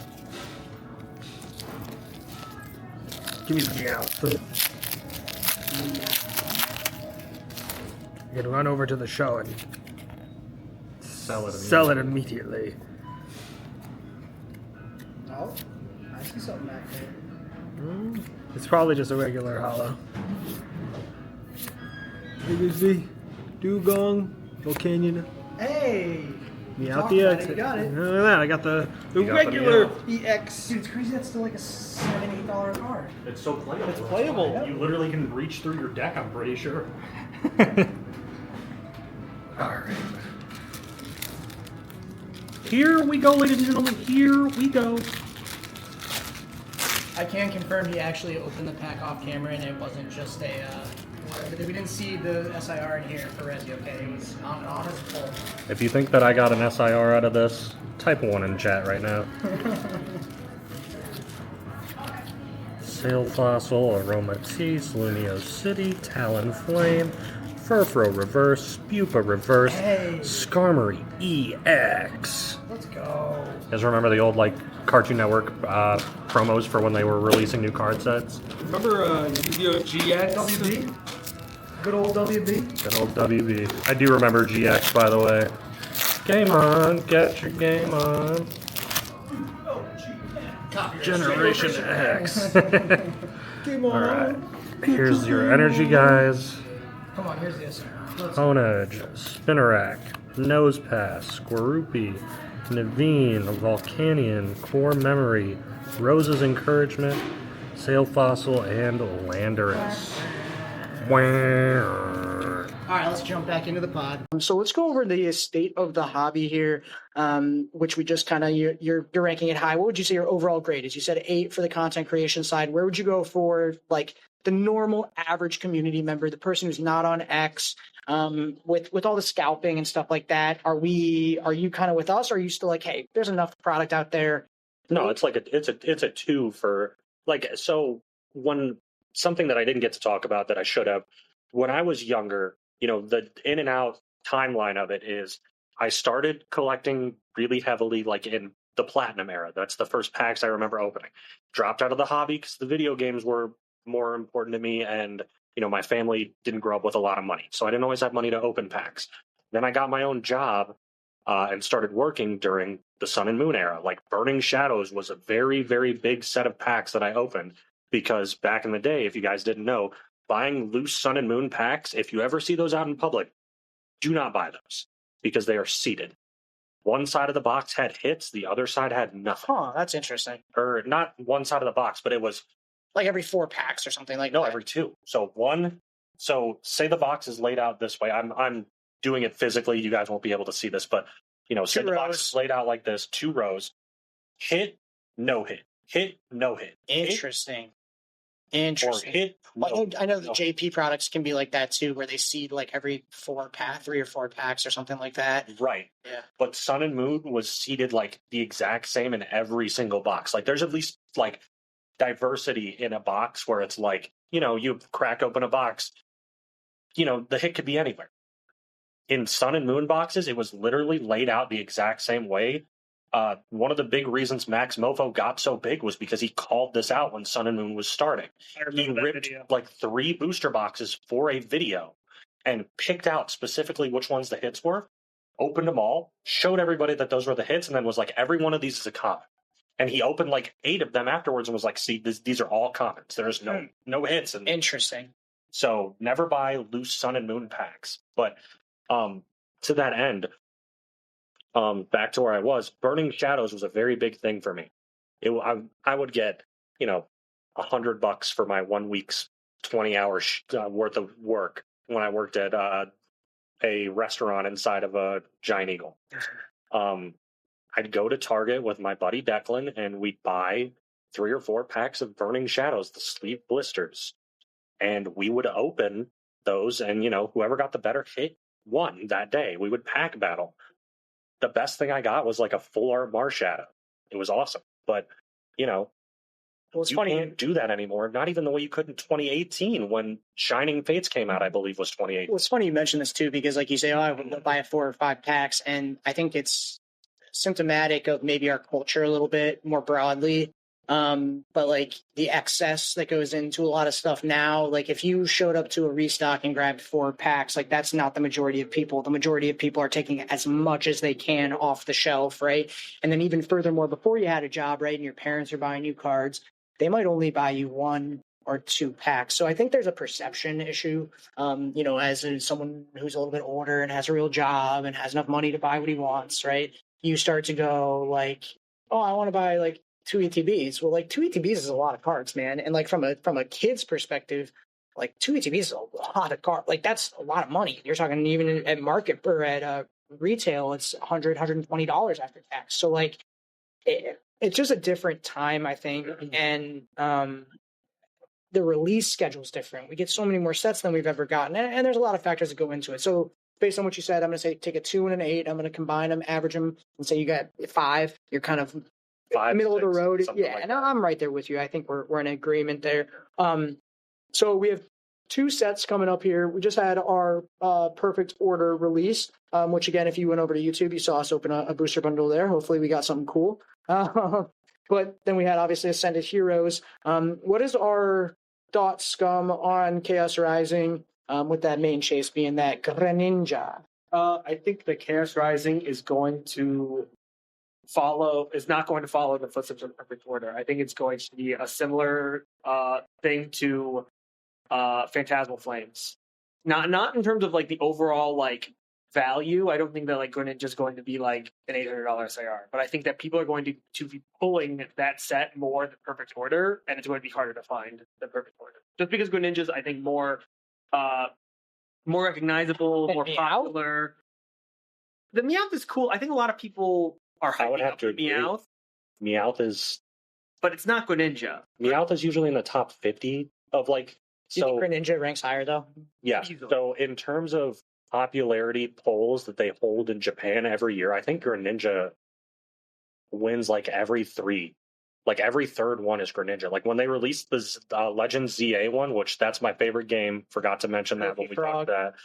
That Goofy Frog was at the top of the list when that came. Like when they did the popularity poll, it was like if it wasn't 1, it was 2 or 3. With Mega Dragonite, my favorite, which was in the game, being 13, 15, something like that. He's a fan favorite Pokemon. For God's sakes, they put him in Smash. So like the fact that he is the front runner of the set, I think is going to make it so that more people are willing to grab the product, because as much as people like Meowth's great. The main chase is the gold Zygarde, and it is. I think a lot of people are chasing the Zygarde, and I think Zygarde is a less popular Pokemon. Like, even though I like Zygarde, I think he's fine. I would agree with you. I guess my whole thing was just the Meowth kind of went to the front of my head on that. The thing It's about Meowth is Gen 1 popularity versus though like Pokemon popularity. So like little kids like how we feel about Charizard, and like how Ash had such a cool Charizard is how kids 10 years younger than me feel about Greninja, because Ash's Greninja was a real thing, and that thing was awesome. They put that in Sun and Moon as like a transformable version of Greninja. You could get Ash's Greninja, and it was awesome. It had it was basically Mega Greninja pre-Mega What Greninja. gen is Greninja 4? 6. 6. Okay. Yeah, so fair enough. I have Gen 1 through 3 supremacy in my brain, so the whole I can't really look at it the same way as you guys, but that's honestly a great thing to talk about, because our perspectives are different, and every collector has a little bit different of a time they got into it. And to your point, the Japanese are the stalwarts of the hobby and of the game, so it's that data is actually pretty interesting to know. Again, Greninja's cool. Not the biggest fan for me. I actually like the lead for the next set, Pitch Black, a little Darkrai action. I'm a big Darkrai fan. For some reason, just kind of speaks to me. I like the Galarian. Is it Galarian? Or is it what is the? It's from the Swisher era. Do you know which one I'm talking about? The Darkrai. It's a card. I think you're the V Star Yeah. Lost Origin? Maybe. I think it is. Or no. Is it Lost Origin? that might just be just base pronunciation. V-Star Dark. Oh my gosh, that card is crazy expensive now. What the heck, dude? Yeah, it's a Yeah, it is the Galarian Gallery from Crown Zenith. That card, fantastic. Again, and I like Darkrai as a Pokemon. I think he's a cool spooky ghost. If I'm gonna have ghost supremacy, it's definitely Darkrai over Gengar for me. So. Yeah, I'm sorry. I pulled the one from Astral Radiant. So it has a He's not Ghost. I think Mega Darkrai is actually Dark Ghost, but don't quote me on that directly.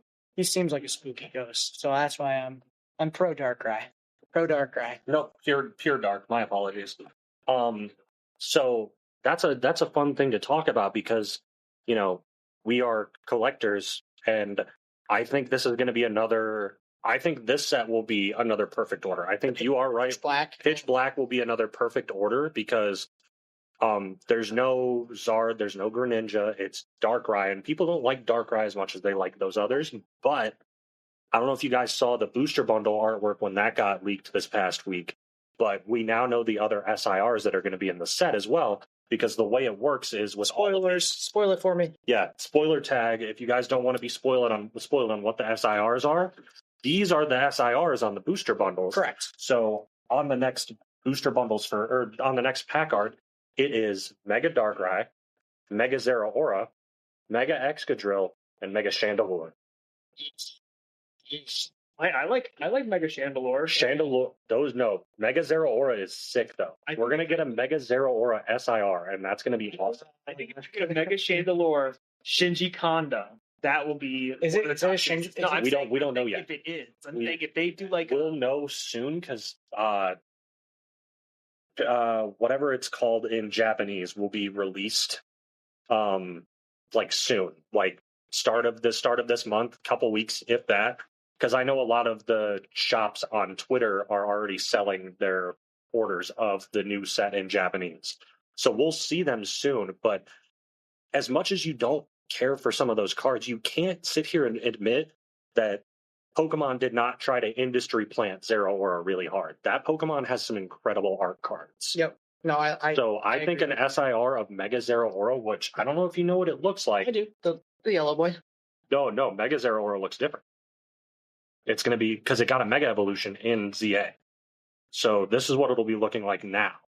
We're going to get an SIR of a Zeraora that looks like that. Yeah, that's pretty neat. That's pretty neat for sure. And then Mega Excadrill and Mega Chandelure alongside Mega Darkrai. Yeah, that's pretty We're neat. looking at a very cool art collecting set like Perfect Order. Yeah, so I guess we'll go here.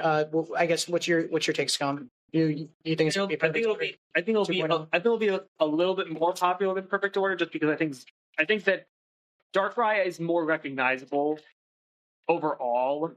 But I think it won't be as popular as Chaos Rising. I think Chaos Rising is going to be the most popular of those three. Pitch Black a little bit less popular, probably closer to Perfect Order, and then Perfect Order is where it's at. Okay, the elephant in the room, Ascended Heroes. Thoughts, feelings, opinions. It's my favorite Mega Block set, and it's probably my favorite in the last 2 generations worth of sets. Maybe even 3. I think it's one of my 3 favorite sets maybe of all time. I wish it was more available. I wish it had booster boxes. There are problems with it. But the art in that set is beautiful. For a reprint set, it's beautiful. What about you, Scum? Yeah, the problem is I can't talk bad about the quality or the quantity of good cards in it, but I can talk bad about the quantity and quality of the products that we are getting, and just like it's just not. It doesn't make any sense that this set is 3 or 4 months out, and I'm sure that there are people who have never seen it in person, never seen it in a store for MSRP, never even opened a pack because it's just not available. It's not, and that's why I will take the caveat to or the counterpoint to Rezy here and say, actually, one of my least favorite sets next to Prismatic Evolutions for the reason of unavailability, scalped to hell, and the price of the cards just absolutely insane. It doesn't feel like a very community-friendly set to me. Part of the reason that I like Perfect Order, part of the reason that I like Journey Together, is it feels like everybody can come together and enjoy the set the same way. And so I think when you have like even the God packs, they take it to a level that is like boom or bust when you're opening. And as someone who likes to open, that is a huge factor to me with how I rate the set. If it's an enjoyable open, I think that means more to me than any of the hits or any of that stuff. So let's go ahead and move on to the line standing discussion. We know that all of us have stood in line for Pokemon cards before, absolutely. But the real question would be, Rez, you probably stand in line more than us, and you've had a bunch of crazy stuff go on. But I guess the first thing we'll talk about is the benefits and drawbacks of actually going and getting in line for Pokemon. Obviously, the prices are going to be lower if you go to big box and you get them, but there is that time investment. You can get into opportunity cost, and hey, if you got to wait in line for 4 hours, what's 4 hours of your time worth? Now, again, I will hear from Rezy on this a little bit, but there is some fun that goes into meeting other people in your local area who are enjoying the hobby a similar way that you are, maybe. So I guess my first question for you, Rezy, would be, what are the benefits and drawbacks that you've noticed actually going and being a Pokemon hunter? So the drawbacks are, well, currently the gas prices. Driving around everywhere is not cheap as much as it used to be. No kidding. I wish we had $2.50 a gallon gas, because then I could fill up my whole car and drive anywhere I wanted to try to hunt. That's definitely the biggest drawback. Seeing some of the scalpers is pretty rough too. Like they look very rough, is what I would say. I will gladly, anybody who wants to ask the question again to me at a later point when I'm not trying to tone down how I speak, say I'm on stream. If you ever wanted to ask a question like that, please, by all means, go ahead and ask. He'll unload on the scalpers. I will unload pretty bad. That's definitely one of the bigger drawbacks, is those scalpers. They're terrible. But some of the benefits, though, is I've met some really, really awesome people now who are like looking out for product that I want out in the wild while I look out for stuff that they want. Like I met an awesome friend of mine. Her name's Rowan. She is grabbing Ascended mini tins for me whenever she can get her hands on them, like any single time. She doesn't care that much about opening the set, and in return, I'm grabbing her prismatic booster bundles, SPCs, whatever I can get my hands on for her, and we're sending stuff back and forth. It's two great. terrible sets. You guys are masochists. 100%. Yes. No. So, side note, Ascended is a set that I love because of the Dragonite. I don't think it's necessarily like a great set. It's no Journey Together. It's no Destined Rivals, Mega Base even, but it has my chase card of the year in it, and that's the SIR Dragonite. So I love that set for that card, but it's not the no booster boxes thing is really starting to eat away. So let me ask you this, to go back to poignantly on the line standing stuff. At what point would you say I'm not going to go stand in the line and I'm going to just go pay the LGS scalper price? It's probably going to be sometime around this summer when people start lining up like overnight for it. So we'll get into the tangent of how I almost got jumped on this Thursday because my Best Buy restocks on Thursdays. But some people had set up stuff there overnight, like to sit there and wait for Pokemon cards. And once it gets to that point, I'm just going to go pay the Best Buy price or like an LGS price, because I don't have overnight to be standing there and doing all that. So why don't you go into that? Why don't you tell us a little bit about what happened? I know you were standing in line for, what was it, the Mega Meganium box and some stuff like that. Is that what it was? No, so this week, my Best Buy restocked 151 poster collections. They had 3 of them. Yeah, and I saw you open that one. They had the first partner collections. They had one prismatic SPC, prismatic booster bundles, tech sticker collector, they had Ascended tech sticker collections. They had prismatic binder collections. Wow. They had Ascended poster collections, and then mini tins for Ascended as well. They had like a lot of stuff. So a big line for a bunch of good product. Extremely big line. But these guys lined up, I guess, the night before. They all went in their cars to warm up, and I am a person who does not believe in the sanctity of a phantom chair. If you put a chair out there and you are not sitting your butt in that chair, that is not a spot to me. I will move my chair in front of yours, and anybody and their mother can hear this. I don't play that game. If I set my chair there... What if it's a 40-year-old woman who's got a bad hip, and she's been sitting there all night, and she just wanted to go warm up in her car, and she didn't leave the parking lot? We could have a heavy disagreement on this, like a vehement fight on this, frankly, because I think it's petty and childish to say, oh, you have to be in your seat. If you're in the parking lot, if you didn't leave, if you're not at your home sleeping, I think it's petty and childish to be like, you have to be in your seat. It's crazy. It's insane. Like, So- again, if you talk about a ghost chair, like someone you just leave the chair and you go home or you go to Starbucks or wherever, right?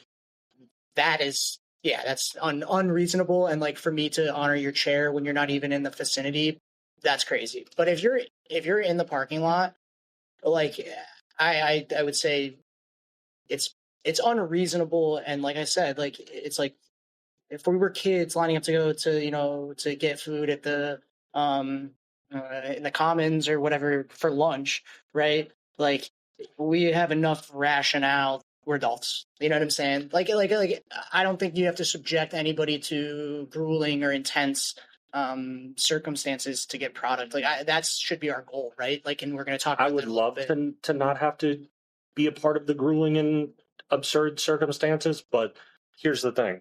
For the last couple, I've showed up at like 5, 6, 7 in the morning, to stand in the line there for hours until it opens. So if I have to suffer and you're in the line with me and you think that you're going to put a chair out there and then go sit in your warm, comfortable car while I'm sitting out there because I'm not trying to lose my spot, then, especially if the store is vehemently against, like, most stores now have rules against it. Like, if you have a chair out there, your butt has to be in that chair or they will. But who owns the parking? I don't know, but Best Buy. Let's be real. If you're in a Drug Mart parking lot, whose parking lot is it? Where are you? Drug Mart. Yeah, right. So I'm still at Drug Mart. Yeah. I understand where you're going with this, but my whole point is, this is a bigger problem than this is. You just have a bunch of children in the hobby, and like, my whole point is like, if you let's say you and 5 dudes decide you want to go sit and wait for product, right? And you guys are the only 5 dudes there. Why am I not sitting in my car? It doesn't make any sense. It makes 0 sense to me. Now, if people show up, right, like the next 5 people show up and they're like, hey, we don't agree with, yeah, okay, fine. We can have a discussion that's reasonable and adult-like to say, hey, you can't sit in your car anymore. Now there's a bunch of people here. But like, it's like, if I'm the first one there, right, and I'm sitting there in the cold. Oh, for sure. Why am I subjecting myself to that? So It's silly. It's childish. It's childish. That I agree with. The thing is I sat there for about 5 minutes when I pulled up, like, and then nobody was there. It was just the ghost chairs. So let me ask you a question. I hopped out of their car and said, hey, all 5 of us are here. You can just set your chair. We're going to honor you when we all get out of the car 15 minutes before open. Would you have been opposed to that? Yes, because of how big the lines at my Best Buy have got. The lines at my Best Buy have been back and around behind the store. Let me put it to you this way. If they had said, hey, we're going to sit in our cars until it starts to get crazy, until there's a real amount of people here, right? But I mean, you guys could all go sit in your chairs for an hour before anyone shows up. And then it's like, well, this is silly. I mean, again, we should, as collectors, want all other collectors to have the easiest, most enjoyable experience, not only opening, consuming content, but going to get the product itself. And so when you start to like, hey, let's make this a competition, right? And that's my problem, is like a little kid is not going to want to go stand in the cold for 4 hours. No. This game is for little kids. In a perfect world, there shouldn't be any sort of competition like that, and you are 100%, 10,000% correct, right? But in the world that I live in, I watched as 6 people basically like cycled standing in the line one of the mornings of the tech sticker packs. One person stands in the line and 5 of them sit in their car, and then they cycle and cycle and cycle. And I lost out on product because of that. I didn't get anything that day because of that.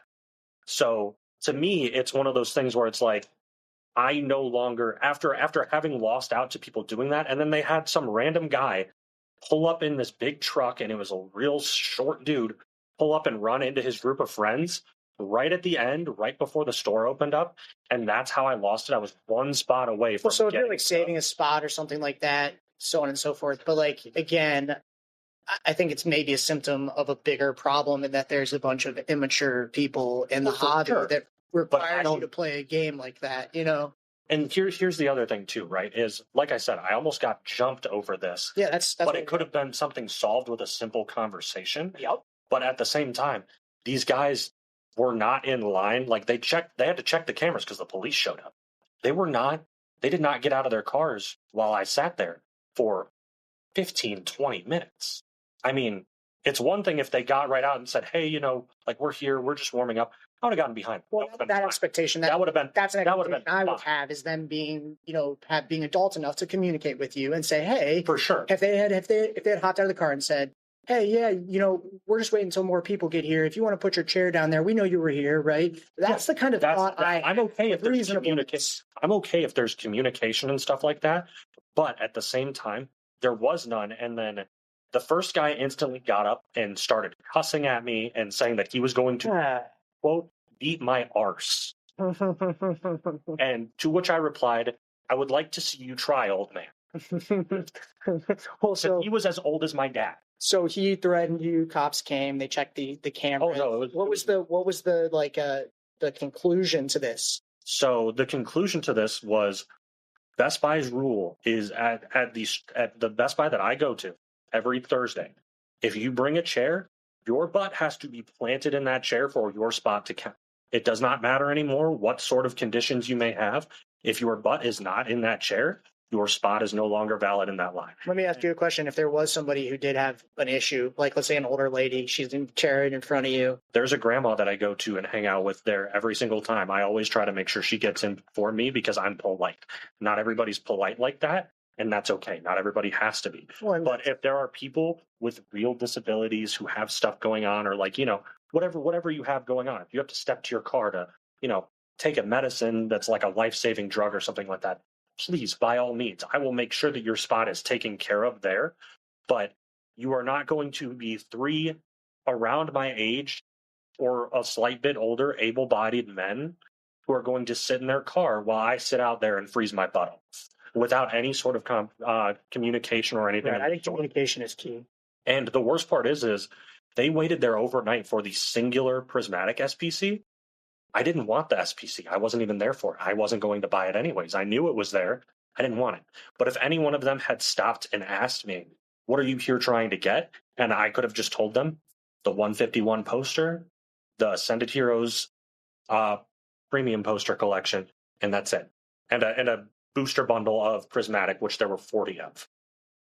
None of that would have happened. There wouldn't have been anybody called to try to fight me because a dude got in my face. I mean, like nose to nose with me, like within range of being so weird, dude. Trying to fight me because the older gentleman threatened to fight me, and I told him I would beat his arse.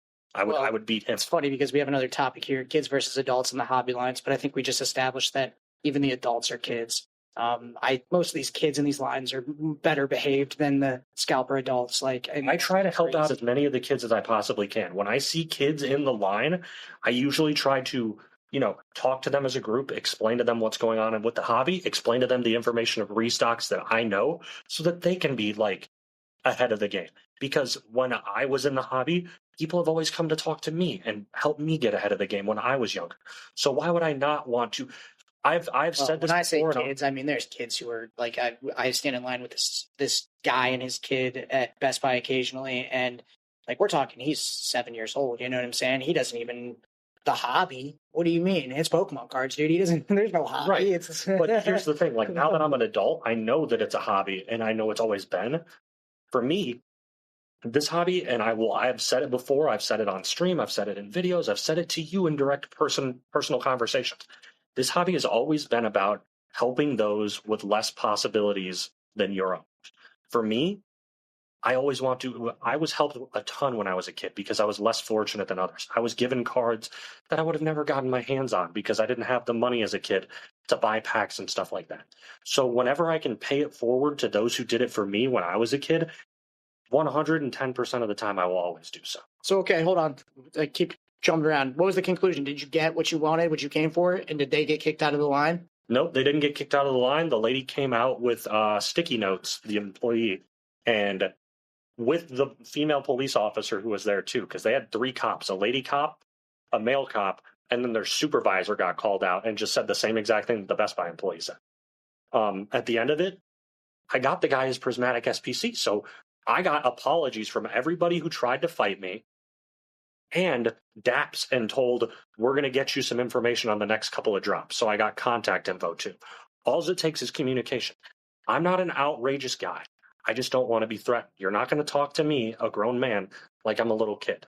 Unless you're double, triple my age, that's fine then. We can have a conversation about you talking to me like I'm a kid. Because to you, I am a kid. I was not even a thought in mind when you were in your 20s or whatever. But to that point, communication is so important.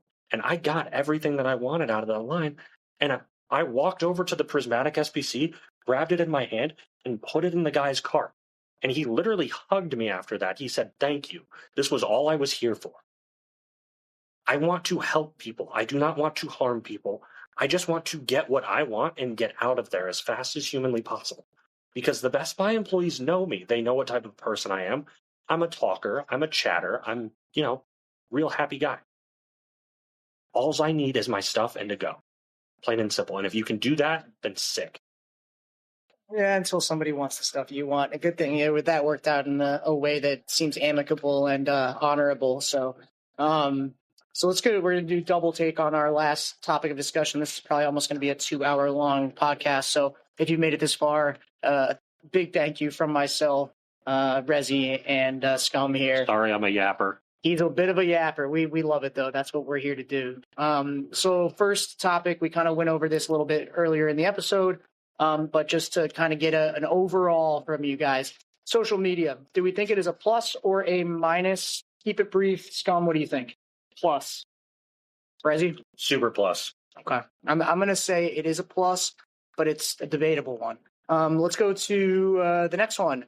Favorite Pokemon content to consume. Rezy, what is your favorite type of Pokemon content to consume? I know you mentioned shorts earlier, but even if you could be more specific, what is your favorite type of Pokemon content to consume? I tune in every day to Chugga Conroy's Let's Play of Pokemon Heart Gold and Soul Silver. It's literally actively going on. Like, I love Let's Plays, love video styles like that, love Nuzlocks.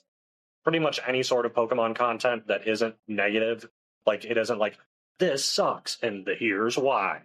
Like, so guess on that same token, you would say the best place for Pokemon content is probably YT? YouTube, for sure. Okay. And then what about you, Scum? Favorite Pokemon content to consume, and where do you think the best place to consume it is?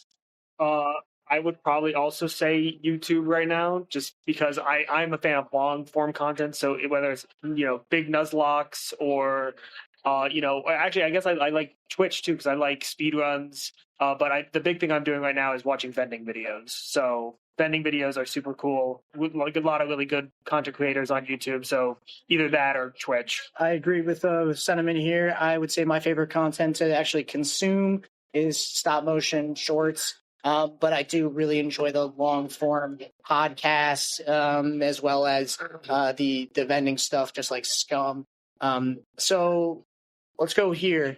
Do we think there is a difference? Can you open packs? Are all packs open the same way? And I say this like this. There's a difference to me between an ethical pack opening and a greedy goblin opening packs, ribbon shipper, so on and so forth. Do we see the difference? Do you guys see the difference that I see in that, hey, there's an ethical pack opening versus a goblin pack opening? If you open the pack and you look at the commons, you're not a greedy goblin ripper.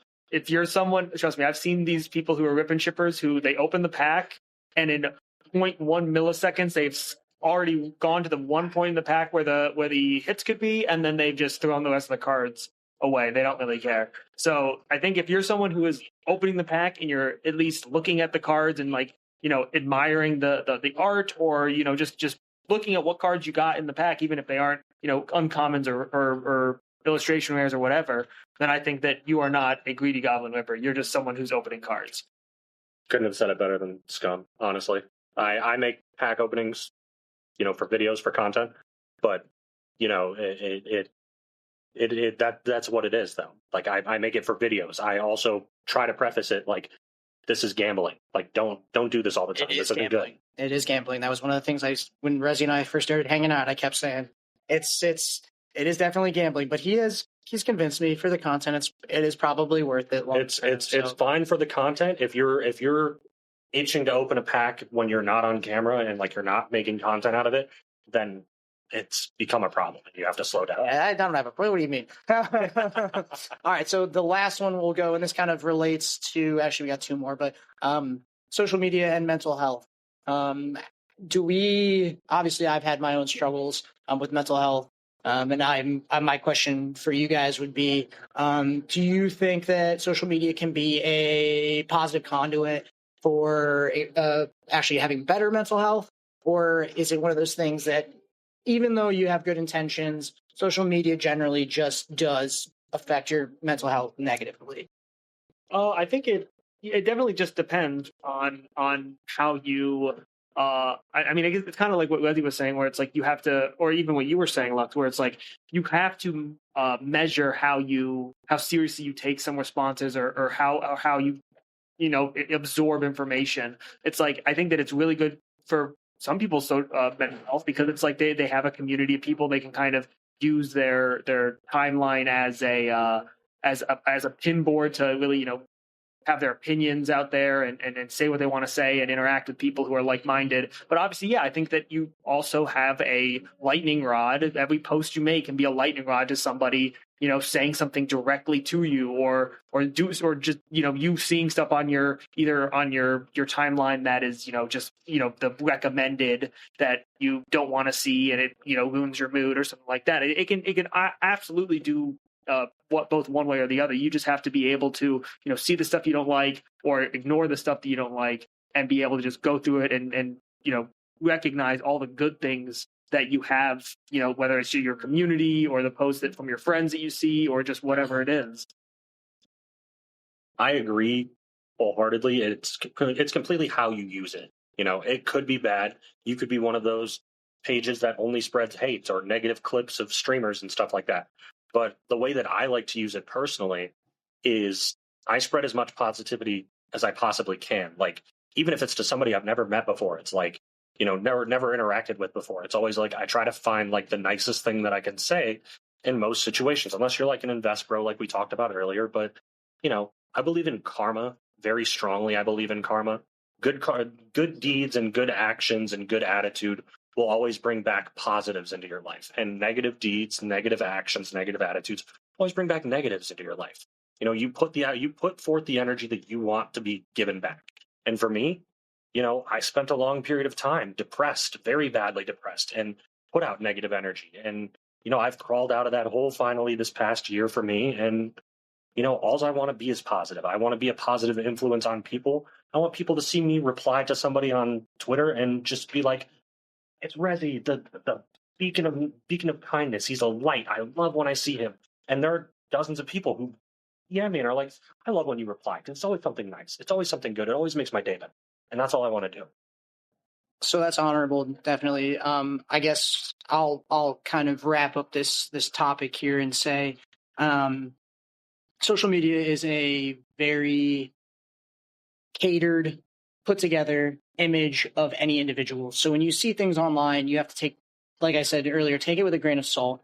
Most of the internet is not the way it appears. 90% of what you're seeing is pushed by the algorithm and not organically coming to you. You have to just take a step back for you to fully get all the benefits of social media. I think you do have to take a step back, and you have to understand what social media is. And while there are a lot of real people, there's people that just simply, they're not, it's a bot. It's somebody who wants to get a response out of you. It's not wholesomely authentic. And so with social media and to go with mental health there a little bit, just take it with a grain of salt and look at it through a lens, again, that's a little bit more broad, instead of just saying, hey, this is what it is because this is what someone said. When it comes to pumping cards, when it comes to your expectations and ripping packs, when it comes to even your expectations on when you make a post you think is good and you don't get as many likes as you think you should, all of that stuff is very subjective, and it is, again, I said fugazi, but it's fake. So when I look at social media and I think about mental health, I think your mental health will be better if you just take everything from the lens of, hey, not everything here is real. So I'm going to go ahead and do this. This is our keyword for the Base Set 2 giveaway. The first word is going to be party. So if you've made it this far, you have the first keyword. There's going to be 2 more keywords. Episode 3 and episode 4 will provide those keywords for you. But again, the first word is party. That's PARTY, party. Where do we like to have a party here when we do the luxury card cast? We just did almost 2 hours here. So we're gonna grab some food. Last topic. And this is a little bit of a diatribe. I'm going to give Scum and Rezy both a closing statement here. But before we do that, something we do a lot is these giveaways. And one of the things I've talked with Rezy about and I've talked with Scum about is the giveaways aren't meant to bring you followers. They're meant to bring eyes to your content. So our hope is these giveaways that we do, it gets new people to come and see our content. And then hopefully our content is good enough in their eyes that they stick around and support and interact with us. We don't expect anyone to give us, a thumbs up or tell us good job. But for people who do enjoy the content, we want to get this content to you. So that's what the giveaways really are for. They're not meant to be a, hey, follow us thing. It's more so, hey, check us out. And hopefully we do a good enough job for you that after the giveaway, you say, yeah, this guy's kind of cool or this content is enjoyable. So from that perspective, know that we really appreciate when you enter giveaways, when you stick around and support. But know it does come from a wholesome place where we really just, we want to see people enjoy the content. So we're going to probably discuss different giveaway ideas and how we can better impact the community more. I guess I would ask you guys before you give me your closing statements, do we have any ideas on how we can be more impactful with our giveaways? I know obviously we talked about charity a little bit, but is there something we could do from your guys' mind? I know the free claim giveaway was kind of my idea of like, hey, let's give away as many cards to as many people as possible. But is there anything else that you guys could think of, like ways we can incorporate additional giveaways or a giveaway to reward people who deserve it? I guess you could say. I would say like the best way to do something like that is to, like you said, you guys were working on like your Discord. If you guys get that up and running and you get to, the streaming thing that you and I have had conversations about, or, more stuff on your own personal side channels that you do, I would say the best way to do it would be to like section it off in a way to where it's like, if you're a member of the Discord, we're going to do some Discord exclusive stuff. It doesn't always have to be giveaways. It could just be like hangouts with you, or like, we're all going to hang out in the VC today from 3 to 4 o'clock. You guys can ask me as many questions as you want about my story, my card collection. Like, we could all show off our stuff like that. Like, obviously giving away to the community is great too, but including them and stuff is just as important, if not more. I agree. Recognition is huge. Yeah, I mean, I don't have anything in particular, honestly. Like, I feel like that's probably the best idea that I could come up with off the top of my head. I haven't really thought about it to that extent. So that's, I would probably just say that you guys have a better idea of it tonight. Yeah, and we'll discuss it more as time goes on. I think I'm going to do a video here this week, so before this actually goes live. So maybe we'll discuss that a little bit more there. I do have some other ideas. So guys, based on our discussions today, how do we think things in the hobby will change or progress over, let's just say, the next 18 months, so a year and a half, 2028? Where do you think we'll be? I think we'll be in a better spot. The new distribution and production facility will be open, which is nice. But what I'm not talking about there is how bad it's going to get in the next 6 months, because the Celebration set comes out in October. Yeah. And there's going to be a new Umbreon for our certified Umbreon fan to be collecting, with a nice Umbreon Espeon deck box coming out. and that's one of the products that's been talked about. I think it's going to get worse, but then it'll get a lot better over time. I think once, like I said, the new facilities open and they're partnered with more distributors, which they're planning on doing, which is why they bought a whole company recently. Yep. It'll get better. Well, they bought Excel, didn't they? Yes. Yeah. So yeah, I think I'm basically on the same wavelength. It's just like in the short term, probably the next year, you're going to see it just basically follow the same pattern that we've been seeing. But then obviously, as I think a lot of these people who have come into the hobby filter out, and especially with the 30th anniversary, I think that once they're able to get that new company really up and running, the new print facility, and they're able to hopefully match demand, you'll see the hobby get way healthier within definitely the next 18 months. Yeah, I think I agree on that. I do think 18 months from now, it's going to be a completely different hobby. I think you will have a lot of people filtered out, a lot of new people filtered in. So we just wait and keep making smart decisions when you're collecting. Obviously, in universal advice we give you guys, buy singles. Singles over ripping packs all day. Master setting for a fun way to like engage in the hobby without breaking the bank. And then make sure you're storing your cards right, obviously, because you can collect and collect and collect. But if your cards aren't stored right, well, you did it all for nothing. So in our parting question, this is a hard one, guys. Modern or vintage? If you can only have one. Vintage. Rezy? Can I make a middling answer kind of? Because I would pick mid-era. Like I mean, obviously it's now technically vintage, but it's what people refer to as mid-era. Well, what's going to be mid-era in 20 years, dude? What we're in right now.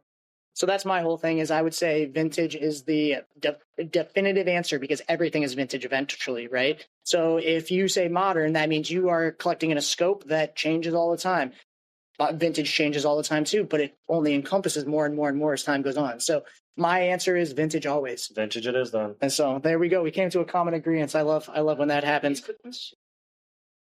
Will stuff 20 years from now be vintage, but then what would the stuff that was 20 years from now be? Ultra vintage? Well, I guess you're just going to have to stick around for Retro. 20 years to find out. Rezy, did you have anything to close here today? Honestly, not anything crazy. Just shout out to the guys for having me here. Seriously. It's been an honor and a pleasure. I love hanging out with these boys, and make sure to follow them and me on all socials. Actually Rezy on it for everything. Luxury Cardboard and Scumbrion, like those are the goats. Scum, what you got? Someone has a Skyridge Umbreon Hollow that they want to trade or sell. Please tell me. Message me on Twitter. I'm trying to find one. Please get this guy as Umbreon, bro. Please. And for me, I just want to take a second to appreciate and thank everyone who has stuck around with me on X, the podcast here. If you watched the first episode, thank you so much. If you watched this episode, thank you for making it all the way. Wow, 2 hours. We are absolutely crazy people. Again, go follow us on all socials. Actually, Rezy, Scumbrion PK, My Luxury Cards, and the Luxury Card Cast on X, as well as on YouTube. Again, thank you so much for tuning in. We'll talk to you again real soon. Peace. Red Bull time.